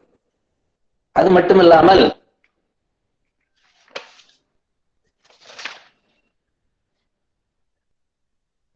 உன்மூச்சில் நான் வாழ்ந்தால் என் முதுமை ஆனந்தம், நீ இன்னொரு பிறவியில் என்னை பெற்றால் இன்னும் ஆனந்தம் என்று நாம நம்முடைய தாயாருக்கு எவ்வளவு மதிப்பு கொடுக்கிறோம் என்பதை இதிலிருந்து நம்ம தெரிஞ்சுக்கலாம். நாமும் இன்னொரு அடுத்த பிறவி எடுத்தா கூட என்னை தான் நீ மகனாக பெற்றெடுக்கணும், ஏன்னா அந்த அளவுக்கு நமக்கு பாடுபட்டாங்க, நமக்கு உழைச்சாங்க, நம்முடைய வறுமையிலும் நமக்கு துணையா இருந்தாங்கன்றதுக்காக இந்த பாடல் கூறி முடிக்கிறேன். நன்றி, வணக்கம். கம்பீரமாக நிதர்சனத்தை பல்வேறு உதாரணங்களுடன் எடுத்துரைத்த ஐயா அவர்களுக்கு நன்றி. ஷர்மிளா, இப்ப நீங்க பேசலாமா?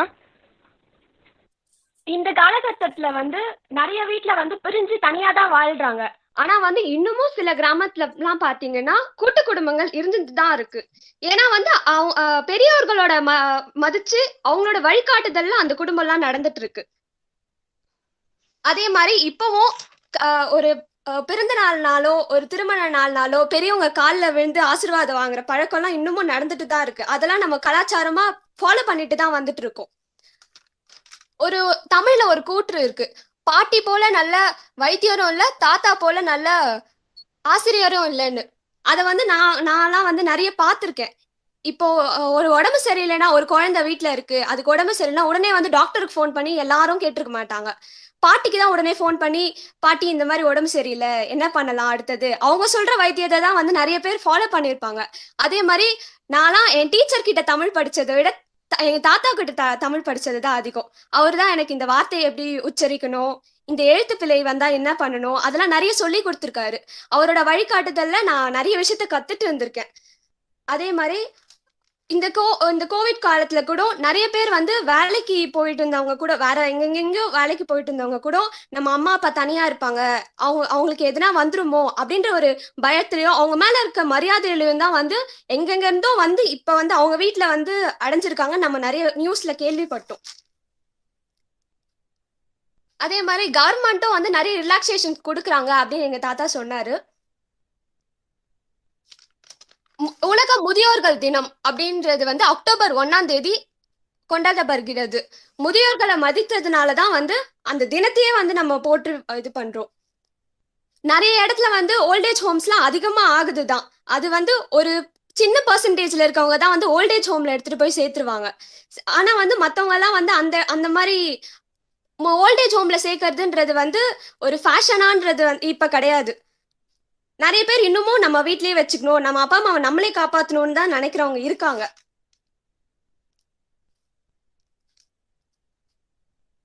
அதே மாதிரி ஒருத்தர் ஒரு புகழ்பெற்ற ஒருத்தரா வளர்றாருன்னா அவங்க பின்னாடி கண்டிப்பா ஒருத்தவங்க பக்கபலமா இருந்திருப்பாங்க.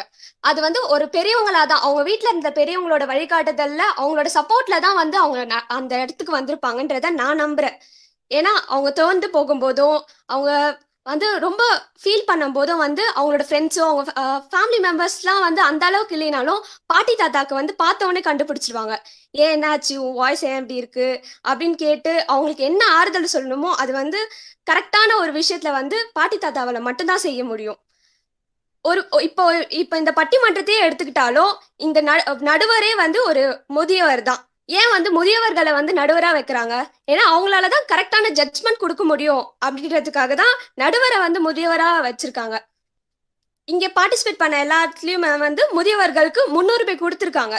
இந்த காம்படிஷனே ஒரு முதியவர்களுக்காக ஒரு அவேர்னஸ் கிரியேட் பண்றதுக்கு, ஒரு முன்னுரிமை கொடுக்கறதுக்காக தான் நடத்தப்படுது. இதையெல்லாம் மனதில் வைத்து கடைசியாக நான் இப்படி முடிக்கிறேன்.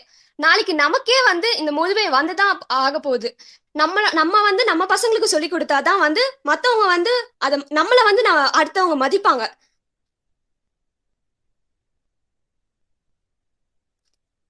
இன்னைக்கு இருந்தே வந்து நம்ம வந்து முதியோர்களை போற்றி வாழ்க பழகுவோம். நன்றி. நன்றிமா. அடுத்ததாக புறக்கணிக்கப்படுகிறார்கள் என்னும் தலைப்பில் உரையாற்ற நேயா கேத்ரின் 2ஆம் ஆண்டு விலங்கியல் துறை மாணவியை அழைக்கின்றேன். அனைவருக்கும் வணக்கம். அம்மிக்கல்லுக்கு குழவி எவ்வளவு அவசியமோ அதுபோல் வீட்டிற்கு ஒரு கிழவி அவசியம் என்பார்கள். ஏனெனில் வயதானவர்களின் அனுபவங்கள் இளைய தலைமுறையினருக்கு அவசியமானவை. ஆனால் எத்தனை பேர் இதை உணர்ந்திருக்கின்றனர்? பெற்றோர்களையும் வயதானவர்களையும் பாரம் என்று கருதி முதியோர் இல்லங்களுக்கு கொண்டு போய் விட்டு விடுகின்றனர். இதனால் வயதானவர்களுக்கு தனிமையும் வெறுமையுமே மிஞ்சுகிறது.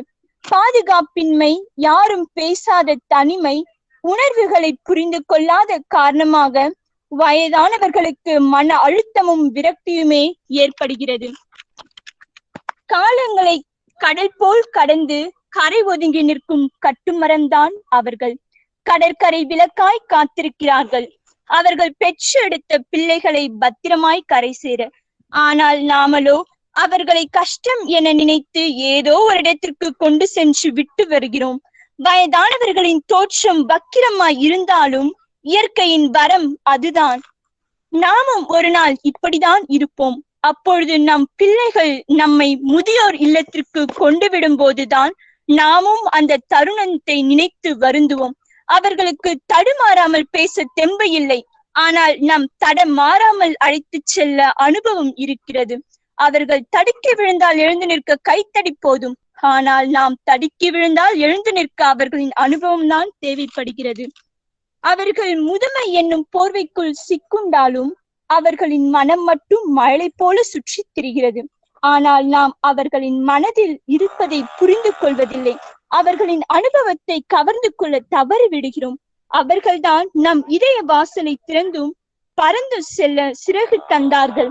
ஆனால் இப்படி ஒரு வாய்ப்பை தந்த அவர்கள் இப்பொழுது நாம் எப்படி வைத்திருக்கிறோம் என்று யோசித்து பாருங்கள்.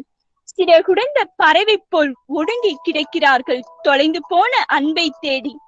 இனிமேலாவது அந்த அன்பை நாம் அவர்களுக்கு தர வேண்டும். நாம் அவர்களின் நிலையிலிருந்து சற்று யோசித்து பார்ப்போம். அவர்களின் உடலுக்கு வயது கூடினாலும் அவர்களின் மனதிற்கு வயது குறைவதில்லை. இளமை யாருக்கும் நிலையில்லை, முதுமையும் வெகு தூரம் இல்லை. இதை நாம் அனைவரும் கருத்தில் கொள்ள வேண்டும். முதியோர்கள் விலை மதிக்க முடியாத செல்வம்.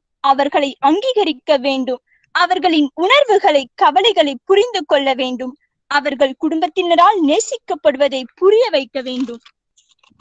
அன்பிற்கு இயங்கும் நம் முதியோர்கள், பாட்டி தாத்தா அனைவரையும் அரவணைப்போம்.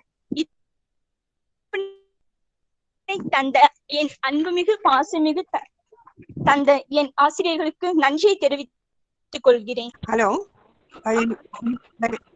என்னோட பேர் அக்னேஷ் அம்மாள். நானு எல்லாரும் தாத்தா பாட்டி எல்லாம் பத்திரமா பாத்துக்கணும், மதிக்கணும்.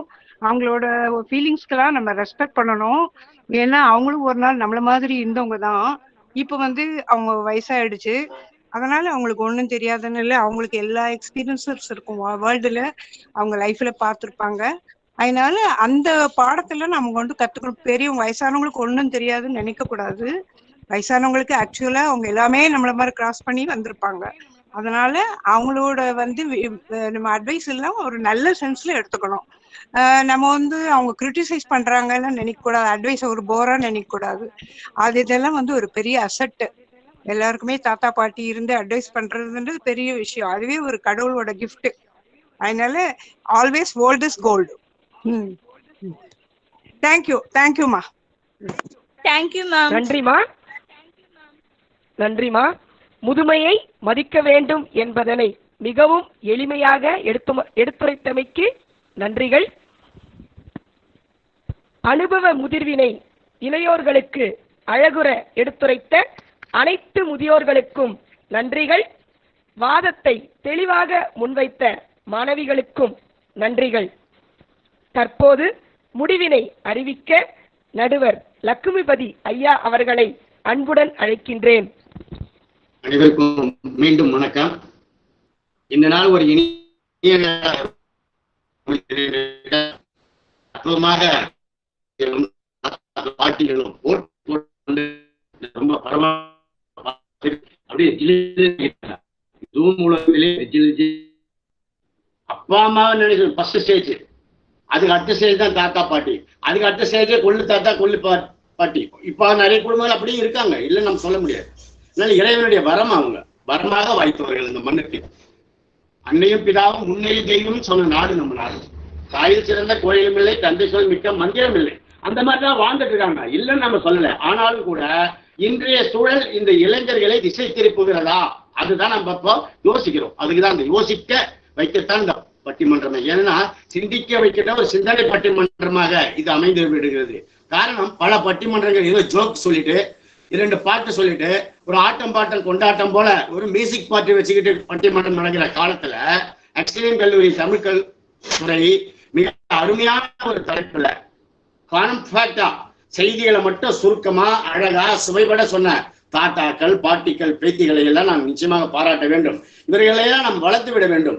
அப்படி வளர்த்து விட்டவர்கள் தான் நம் முதியவர்கள், முன்னோர்கள். முதியவர்கள் என்று என்ன ஷர்மிளா சொன்னாங்க, அறிவில் முதியவர் என்பதை நான் பெருமையோடு சொல்லிக் கொள்கிறேன். அப்படின்னு சொல்ல முடியாது. கற்றது கைமண் அளவு, கல்லாதது உலக அளவு, அது சொல்லிக் கொள்வது முன்னோர் தான். இப்படி போ, அங்க முள்ளு குத்தம், இது வேலியை தாண்டாத அப்படின்னு சொல்றாங்க பெரியவங்க. வேலி தாண்டினால் முள்ளு குத்தம், வேட்டி கிழிச்சுக்கும், சாலை கிழிச்சுக்கும், இல்லையா? அத முன்னோர்கள் வழிகாட்டுகள், ஸ்பீட் பிரேக்கர் அவங்க. அதை மீறி நான் வேகமா வண்டி ஓட்டணும்னா கால் ஒடிச்சு புத்தூருக்கு போய் கட்டுப்படணும், இல்ல சிஎம்சி போய் படிச்சுக்குவேன், இல்லையா? அப்ப எதுக்கு முன்னோர்கள் சார்? எல்லாம் கூகுள்ல பாத்துருக்கு சார். எதுக்கு சார் இப்ப முன்னோர்கள்? அவங்களை கேட்டுதானே செய்யணுமா? எங்க பேத்தி ஒரு நாள் ஓடி விளையாடு பாப்பான்னு என்ன கேட்டான். நான் சொல்றதுக்குள்ளயா நீ என்ன தாத்தா சொல்றது? கூகுள் போய் கேட்கிற, ஹலோ கூகுள் ஓடி விளையாடு பாப்பா அப்படின்னா ஓடி விளையாடு பாப்பா வந்துச்சு பாத்து. எப்படி தாத்தாவை மதிக்க முடியும்? கூகுள் சொல்லி தந்தது, கூகுள் உலகமாயிடுது. ஆனா கூகுள் எல்லாம் சொல்லிக் கொடுக்குது. இப்ப பாருங்க, மத்தியானம் இந்த சாப்பாடு செய்யறது எப்படி, மோர் குழம்பு எப்படி வைக்கிறது, எப்படி மோர் குழம்பு வைக்கிறதுக்கு ஒருத்தர் சொல்லியிருக்காங்க 1/2 மணி நேரமா. வெள்ளை பூண்டு அரி, கொத்தமல்லி நறுக்கு, இது சொல்றது ஒரு 1/2 மணி நேரம் ப்ரோக்ராமா. அதுக்கு நம்ம வீட்டுக்காரமா பார்த்துன்னு இருக்குதுங்க. நினைச்சு பாருங்க, இது தேவையில்லை. ஆனா நீ செய்தியா, நிறைய விஷயம் தெரிஞ்சுக்கிறீங்க, ஆனா செஞ்ச பெரியவங்களுக்கு கொடுக்குறீங்களா, இல்ல கணவனை தான் கொடுக்குறீங்களா அப்படின்னு கேட்கறவங்களும் இருக்கதான் செய்யறாங்க. அந்த மாதிரி பிள்ளைங்களும் ஹோட்டல்ல சாப்பிட்டுட்டு காலம் கழிக்கிறாங்க, ஹாஸ்டல்ல போயிருக்காங்க, வெளியூர்ல வேலை செய்யறவங்க நிறைய பேர் இருக்காங்க. கணவன்மார்கள், பெற்றோர்கள், பிள்ளைகள் வெளியில வேலை செய்யறாங்க. இப்ப அந்நிய நாடுகள் எல்லாம் சென்று ஓடா உழைத்து இந்த குடும்பத்தை காப்பாற்ற வேண்டும் என்பதற்காக தன்னை அர்ப்பணித்துக் கொள்கிற தியாக தீபங்களாக வாழ்கிற குழந்தைகளை எல்லாம் நினைத்து பாருங்கள். அந்த குழந்தைகளை விட்டுட்டு வெளிநாட்டுக்கு போறாங்க, அதெல்லாம் காப்பாத்துறது யாரு? இப்ப எங்க மைத்துனர் அவரு ஏற்கனவே டுவாட் போர்ட்ல வேலை செஞ்சான்னு வச்சுக்கோங்க. அவர் பொண்ணு பிஇ படிக்கிறவங்க, இப்ப பிஇ படிச்சு அவங்க பெரிய இன்ஜினியரா இருக்காங்க. ஆனா அவர் போய் வேலை செய்யறாரு. அப்ப இந்த 3 குழந்தைகளை காப்பாத்துறது யாரு? அவங்க அத்தை, அவங்க பாட்டி, அவங்க பெரியம்மா, அவங்க தான் காப்பாத்துறாங்க குழந்தைய. அவரு வெளியில போய் வேலை செஞ்சுக்கினே படிச்சு பட்டம் வாங்கி அவர் பிஇ ஆகி இந்த 3 பசங்களும் பிஇ ஆகினாரு. எப்படி? அப்ப அவங்களை யாரு காப்பாத்துறாங்க, யாரு பாதுகாத்துக்கிறாங்க? வீட்டுல இருக்கிற பெரியவர். குழந்தைகளை அவ்வளவு பத்திரமா பாத்துக்கினாங்க. இன்னைக்கு அந்த 3 குழந்தைகளை அப்பா அவங்க அம்மா பார்த்து செய்யற கல்யாணத்தை பண்ணிக்குதுங்க. நீங்க நினைச்சு பாருங்க. Love marriage is different. நான் அதை தவறுன்னு சொல்ல வரல. சாதி சமயமற்ற ஒரு சமூகத்தை உருவாக்க வேண்டும் என்பதற்கு தான் நமக்கு குறிக்கோள். ஆனால் எந்த சாதியில எந்த சமயத்தில எப்படி மாறினாலும் மனம் மாறலாமா? உள்ளங்கையில் சுருங்கி விட்டது என்பதால் உன் உள்ளம் சுருங்கலாமா? உன் உறவு சுருங்கலாமா? உன் நியாயம் சுருங்கலாமா? உன் விசுவாசம் சுருங்கலாமா? ஆனால் சுரங்க மாதிரி சுரக்க வேண்டாமா? அன்பு ஊற்றாக வர வேண்டாமா? அதை அடைத்துக் கொண்டால் எப்படி? அதைத்தான் யோசிக்கிற ஒரு நிலைமையிலே இந்த பட்டிமன்றத்தை வைத்தார்கள். எனக்கு ரொம்ப சந்தோஷம். கௌசல்யா ரொம்ப நல்லா பேசினாங்க. கடவுளுக்கே அம்மையப்பன் தான் பேரு. கடவுளுக்கே அம்மை அப்பன் தான். தடித்த ஒரு மகனை தந்தை ஈங்கடித்தால் தாய் உடன் அணைப்பது.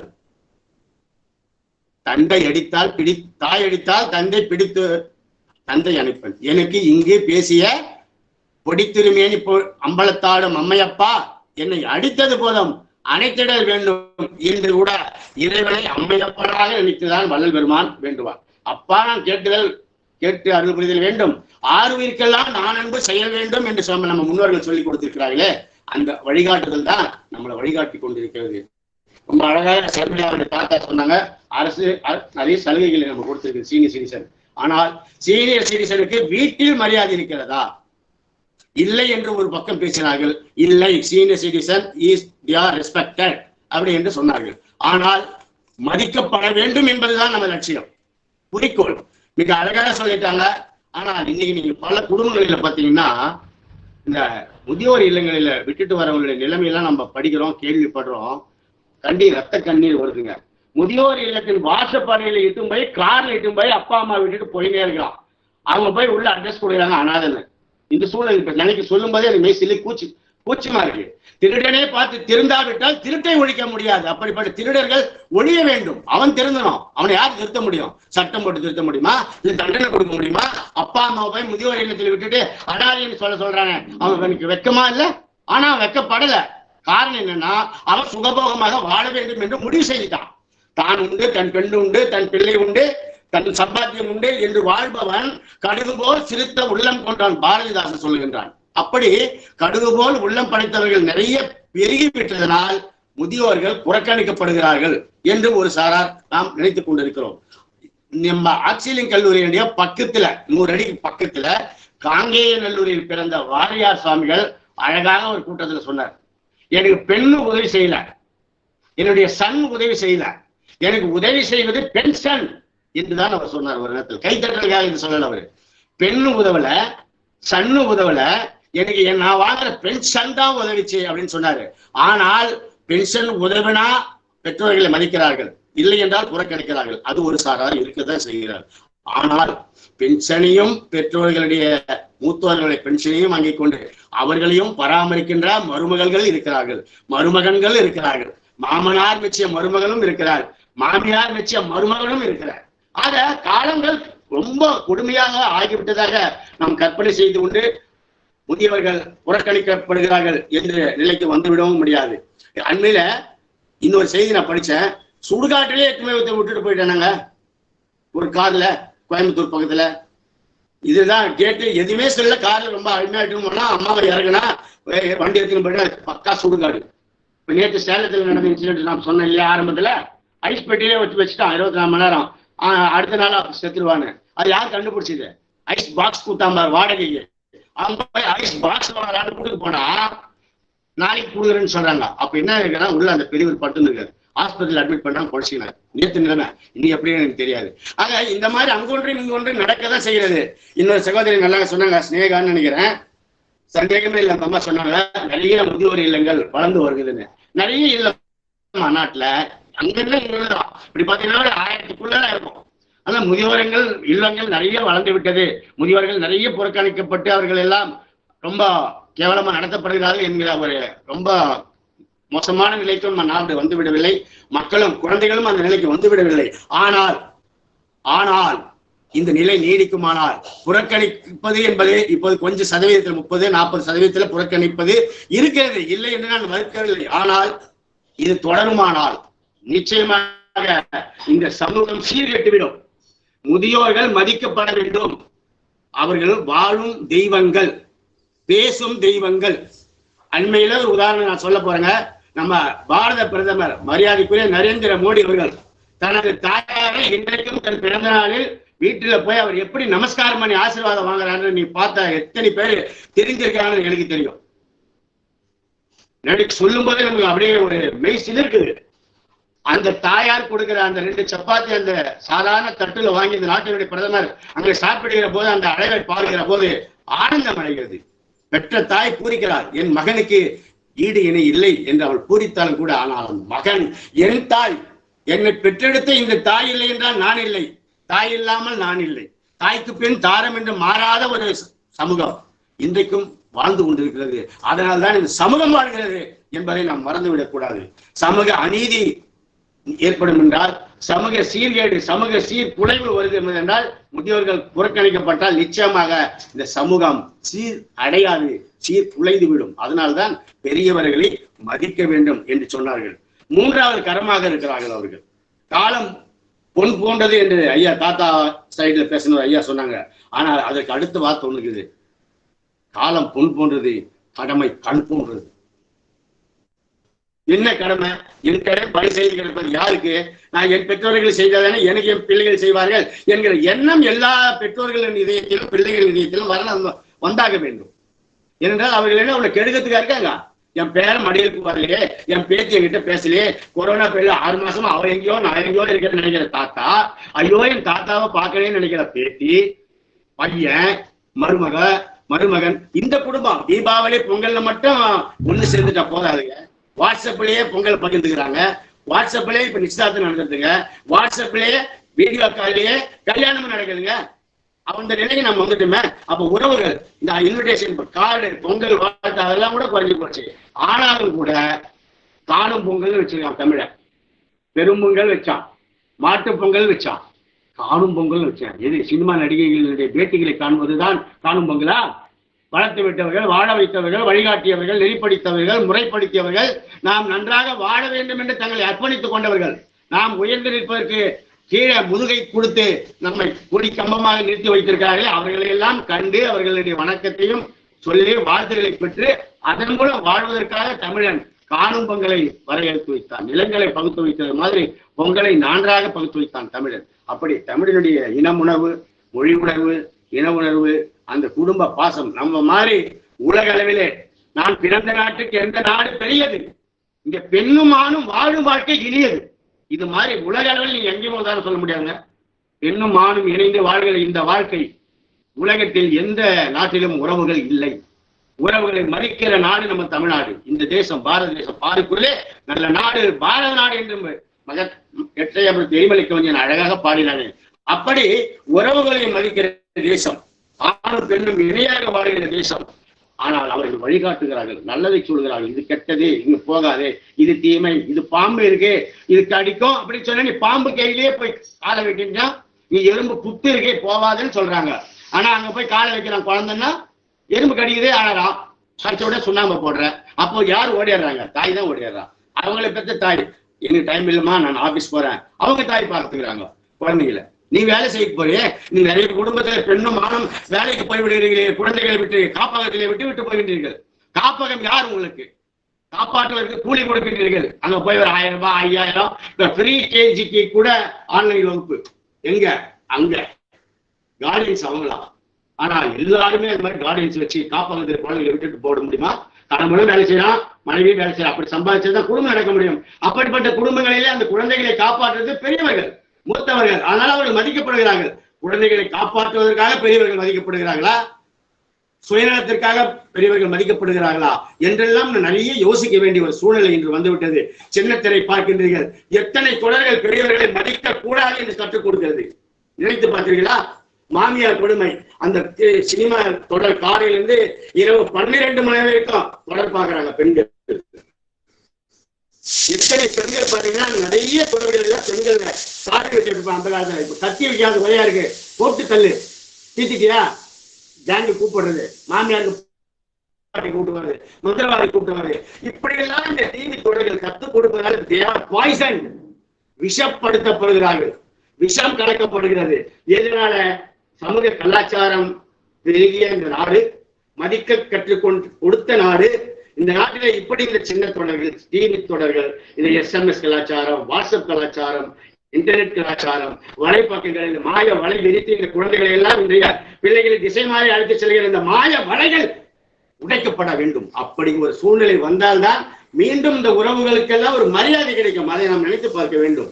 ஒவ்வொரு குடும்பமும் ஒரு இனிய பல்கலைக்கழகம், நல்லதோர் குடும்பம் பல்கலைக்கழகம். நிஜங்களே, அதனால நிறைய குடும்பங்கள் சந்தோஷமா இருக்கு, நிறைய குடும்பங்கள் உடைந்து போவதற்கு. அன்பும் மரணம் உடைத்தாயின் இல்வாழ்க்கை பண்பும் பயனும் அது என்று திருவள்ளுவர் தெரியாமலா சொல்லி வைத்தார். ஆனால் அன்பும் அரணையும் உடைத்து விட்டு என்று வாழ கற்றுக் கொள்கிறார்களே இளைஞர்கள். இது நியாயமா, இது தர்மமா, இது முறையா என்று கேட்பதற்கும் ஒரு பெரியவர்கள் தேவைப்படுகிறது. அப்பா என்று இன்றைக்கும் பையனை அப்பா என்று கூப்பிடுகிறார் தந்தை, மகனே என்று அழைகிறார். என் மகனுக்கு ஒன்றும் நேர்ந்து விடக்கூடாது என்று துடிக்கிற தாய்மார்கள் தான் அதிகம். எல்லாத்துலயும் எல்லாம் இருக்கு, நல்ல பையன் கெட்ட பையன். எங்களுமே நல்ல தாய் கெட்ட தாயின்னு ஒரு அன்னைக்கு ஒரு விமர்சனம் சொல்ற ஒரு சொல்லாடலே தமிழ் இல்லைங்க, அப்படி காப்பாற்றுபவள் தாய் இல்லையா? அன்னையின் ஆணை, ஆண்டவன் கட்டளையாக நினைக்கிற பூமி தான் இந்த தமிழ்நாடு, இந்த பூமி. அதனாலதான் இன்றைக்கு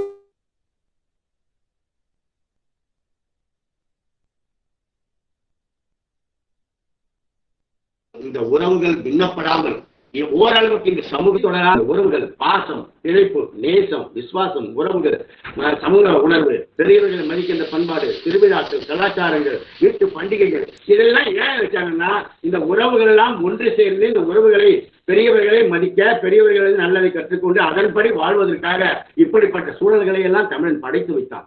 ஆனால் அது அப்படித்தான் இருக்கிறது. ஆனால் சிலர் பலராக மாறிவிடக் கூடாது என்கிற சூழலில் நாம் வாழ்ந்து கொண்டிருக்கிறோம். அதுதான் முக்கியம். இன்றைய சூழல் என்பது இன்றைய இந்த இன்டர்நெட் உலகத்திலே, வலைப்பக்கத்திலே, இந்த செல்போன் கலாச்சாரத்திலே தான் அந்த தலைப்பை நான் கொடுத்திருக்கிறார்கள் நான் நினைக்கின்றேன். இன்றைய சூழல் என்பது அதுதான். அவர்களுக்கு நேரம் இல்லை. எங்க ஓடுகிறான், எதற்கு ஓடுகிறான், ஏன் ஓடுகிறான் தெரியாது. அவன் ஓடுறான், இவங்களை ஓட வைக்கிறான் முதியவர்களை. அப்படியும் சில குடும்பங்கள் இருக்கிறது. ஆனால் அது அதிகமாக பரவவில்லை என்பதுதான் நிஜம். அதனால என்னுடைய தீர்ப்பை நான் விவாதங்களை எல்லாம் பரிசீலனை செய்த போது இரண்டு பக்கம் மிக அருமையாக பேசினார்கள். ஆனாலும் கூட புறக்கணிக்கப்படுகிறார்கள் என்று பேசிய பக்கத்தில் இருந்து கூட ஆதரவான ஒரு சூழலைத்தான் அவர்கள் பேச்சிலே நான் கண்டுபிடித்தேன். ஆக கல்லூரி நிர்வாகம் நினைக்கிறது என்பதற்காக அவர்கள் பேசவில்லை.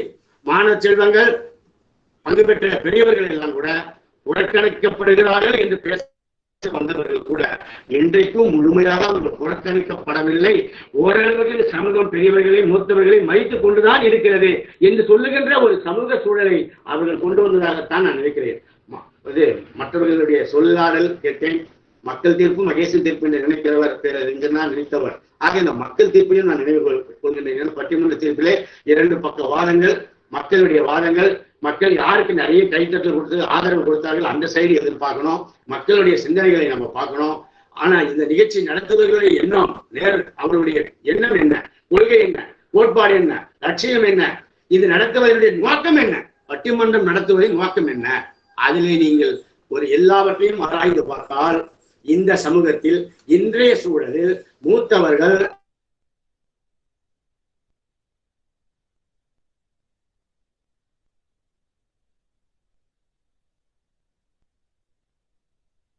போற்றப்படுகிறார்களா, புறக்கணிக்கப்படுகிறார்கள்? துறையுடைய நோக்கத்தையும் மனதில் வைத்து நான் என் கருத்துக்களையும் திணிக்காமல் நியாயத்தை நான் சொல்ல விரும்புகின்றேன். கண்ணிற்கு அணிகலம் கண்ணோட்டம், அது இன்றைய புண் என்று உணரப்படும். வள்ளுவர் சொன்னதை இந்த உலகம் மறந்துவிடக் கூடாது. கண்ணோட்டம் இல்லாமல் வாழ்ந்தால் அது இரண்டு கண்களே கிடையாது, இரண்டும் புண்கள் என்று வள்ளுவர் சொல்கிறார். ஆக கண்ணோட்டமும் கொண்டு இன்றைய இளைஞர்கள் முதியவர்களை மதிக்க கற்றுக்கொள்ள வேண்டும். ஆனாலும் மதித்துக் கொண்டு இருக்கிறார்கள் என்று ஒரு சூழல் இன்றைக்கும் தெரிந்து கொண்டுதான் இருக்கிறது. கிராமப்புறங்களில் அது 180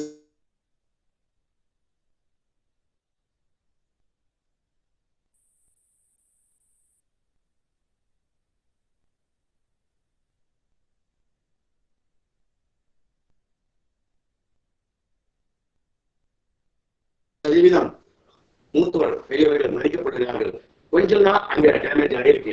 ஆனா நகர்ப்புறவே சண்டை, சச்சரவு, தனி கொடுத்தன போனவா, பிரிஞ்சு போனவா, அவங்களால ஏற்படுகிற பூகம்பங்கள், வீட்டுல ஏற்படுகின்ற பூகம்பங்கள் எல்லாம் நம்ம நிறைய கேள்விப்படுறோம். அதையெல்லாம் வச்சுட்டு பார்த்தா 30-40% மக்கள் இன்னும் பெரியவர்கள் புறக்கணிக்கப்படுகிறார்கள். ஆனால் அவர் வெளியே சொல்லாமல் தவித்துக் கொண்டு தியாகத்தோடு வாழ்கிற ஒரு பாடுபட வாழ்க்கையை வாழ்ந்து இருக்கிறார்கள்.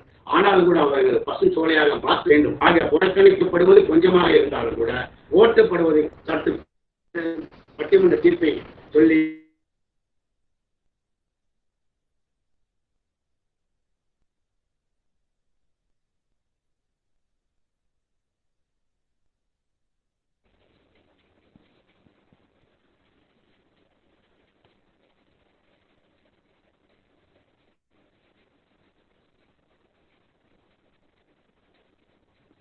இன்றைய சூழலில் பெரியவர்கள், மூத்தவர்கள் போற்றப்படுகிறார்கள்.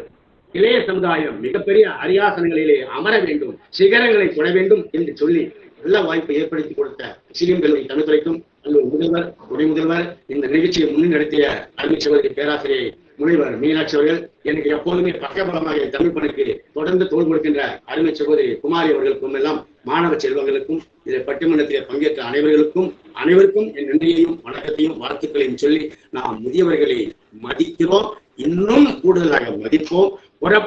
புறக்கணிக்கப்படுகிற அந்த தீமைய உண்மை இதயத்திலிருந்து நீக்குவோம். அப்படி நீக்குவதற்கு இந்த பட்டிமன்றம் ஒரு 10% உதவி செய்யும் என்றால் நமது பட்டிமன்றம் நிச்சயம் ஒரு வெற்றி என்று கூறி உங்களிடமிருந்து விடைபெறுகிறேன். நன்றி, வணக்கம். தனது ஆழ்ந்த அனுபவ முதிர்வால் எல்லோரும் ஏற்றுக்கொள்ளக்கூடிய வகையில் சிறப்பானதொரு தீர்ப்பினை வழங்கிய நடுவர் அவர்களுக்கு நெஞ்சார்ந்த நன்றிகள். நன்றி ஐயா. நன்றிமா. ஆழம் விழுதுகளாய் ஆழங்கால் பதித்து அற்புதமான அறிவுரைகள் வழங்கி இப்பட்டிமன்றத்தில் சிறப்பாக பங்கேற்ற மூத்தோர்கள் அனைவருக்கும் எம் சிரம் சார்ந்த நன்றிகள். செயல் வீரர்களாய் துடிப்புடன் தெள்ளத் தெளிவாக உரையாற்றிய எம் மாணவ செல்வங்கள் அனைவருக்கும் பாராட்டுக்கள். அமிழ்தம் என்பதனை மெய்ப்பிக்கும் வகையில் இன்று நிகழ்ந்த இப்பட்டிமன்ற நிகழ்விற்கு நன்றியுரை நவில பேராசிரியர் அக்ஸிலியா மேரி அவர்களை அன்புடன் அழைக்கின்றேன். அம்மை அப்பன், உங்கள் அன்புத்தான் எங்களுக்கு நிரந்தரம். அகிலத்தை காத்து வரும் இறைவனுக்கு முதற்கண் நன்றி. மூத்தோர் சொல்லும் முதுநெல்லி கனியும் முதலில் கசக்கும், பின்னர் இனிக்கும் என்பார்கள். உண்மையில் அனுபவபூர்வமாக உணர்ந்து கொள்ள வேண்டிய வார்த்தைகள். மூத்தோர்களின் உணர்வுகளை மையமாக கொண்டு வேலூர் அக்ஸிலியம் கல்லூரி தமிழ்துறை மற்றும் பாட்டி தாத்தா மாணவர் குழு சிறப்பு பட்டிமன்றத்தில் பங்கேற்ற அனைத்து நல் உள்ளங்களுக்கும் நன்றியை தெரிவித்துக் கொள்கின்றேன். இன்றைய சூழலில் முன்னோர்கள் போற்றப்படுகிறார்களா புறக்கணிக்கப்படுகிறார்களா என்ற தலைப்பில் நடைபெற்ற சிறப்பு பட்டிமன்றத்தில் நடுவராக இருந்து மூத்தோர்களின் உணர்வுகளை இயல்பாக பேச்சின் மூலம் பேசி நம் அனைவரையும் சிந்திக்க வைத்த வாரியார்தாசன் என்று அன்போடு அழைக்கப்படும் கவிஞர் ச.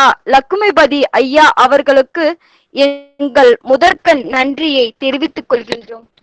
நன்றி ஐயா. எங்களை எந்நாளும் வழிநடத்திக் கொண்டிருக்கும் கல்லூரி தாளாளர் அருட்சகோதரி ஆலிஸ் கேதி அவர்களுக்கும் இவ்விழாவிற்கு வாழ்த்துரை வழங்கி எங்களை ஊக்கப்படுத்திய கல்லூரி முதல்வர் முனைவர் அருட்சகோதரி ஜெயசாந்தி அவர்களுக்கும் துணை முதல்வர்கள் அருட்சகோதரி சுமதி சுயேட்சை 1, அருட்சகோதரி அமல வளர்மதி சுயேட்சை 2 அவர்களுக்கும் எங்களின் நெஞ்சார்ந்த நன்றிகளை தெரிவித்துக் கொள்கின்றோம். நிகழ்ச்சியின் தொடக்கத்தில் அழகான வரவேற்புரை வழங்கி சிறப்பித்த முனைவர் KP கனிமொழி உதவி பேராசிரியர் அவர்களுக்கும் முன்னோர்களின் வழிகாட்டுதலை நோக்க உரையாக உரையாற்றிய எம் தமிழ்துறை தலைவர் முனைவர் நா. குமாரி உதவி பேராசிரியர் அவர்களுக்கும் நிகழ்ச்சியை அழகுபட ஒருங்கிணைத்து தொகுப்புரை ஆற்றிய முனைவர் வே. ரா.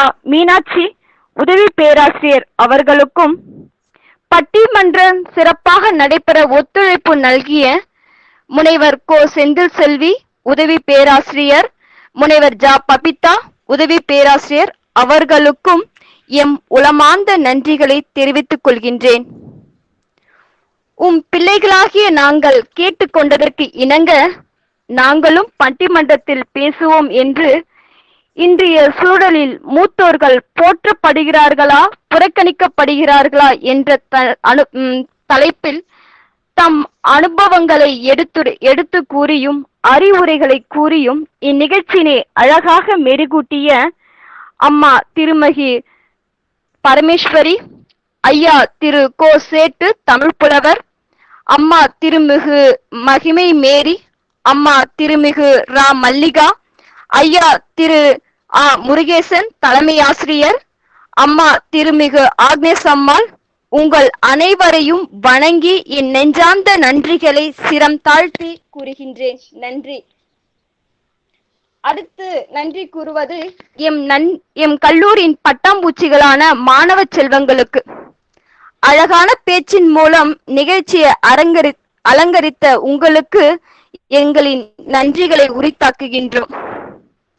இணைய செயலி மூலம் இணைந்திருக்கும் நாம் நிகழ்ச்சி எந்த இடர்பாடுகளும் இன்றி சிறப்பாக நடத்த தகவல் தொழில்நுட்ப உதவியை செய்த திரு நாகராஜன் பொறியியலாளர் அவர்களுக்கு எம் தமிழ்துறையின் சார்பாக நன்றியை தெரிவித்துக் கொள்கின்றேன். இறுதியாக அனைவருக்கும் நன்றி கூறி, முதியோர் வாழும் இல்லம் தெய்வம் குடிக்கொள்ளும் இடம். பெரியோரை மதிப்போம், மூத்தோரை காப்போம். அனைவருக்கும் நன்றி, வணக்கம். நன்றி நவிழல் நானிலத்தின் மேன்மை என்பதற்கிணங்க இன்மொழிகளால் நன்றி உரையாற்றிய பேராசிரியருக்கு நன்றிகள். மூத்தோர் சொல்வார்த்தை அமிழ்தம் என்பதனை நிரூபிக்கும் வகையில் இன்று நம்முடைய கல்லூரியில் நடைபெற்ற பட்டிமன்ற விழாவிற்கு வருகை புரிந்த அனைத்து சான்றோர்களுக்கும் எம் தமிழ்துறையின் சார்பாக நன்றிகளை உரித்தாக்குகின்றோம். நாட்டுப்பண். जनगण मन अधिनायक जय हे भारत भाग्य विधाता। पंजाब सिंध गुजरात मराठा द्राविड उत्कल बंगा। विंध्य हिमाचल यमुना गंगा उच्चल जलधि तरंगा। तव शुभ नामे जागे, तव शुभ आशीष मांगे। गाहे तव जय गाथा, जन गण मंगलदायक जय हे भारत भाग्य विधाता। जय हे जय हे जय हे जय जय जय जय हे।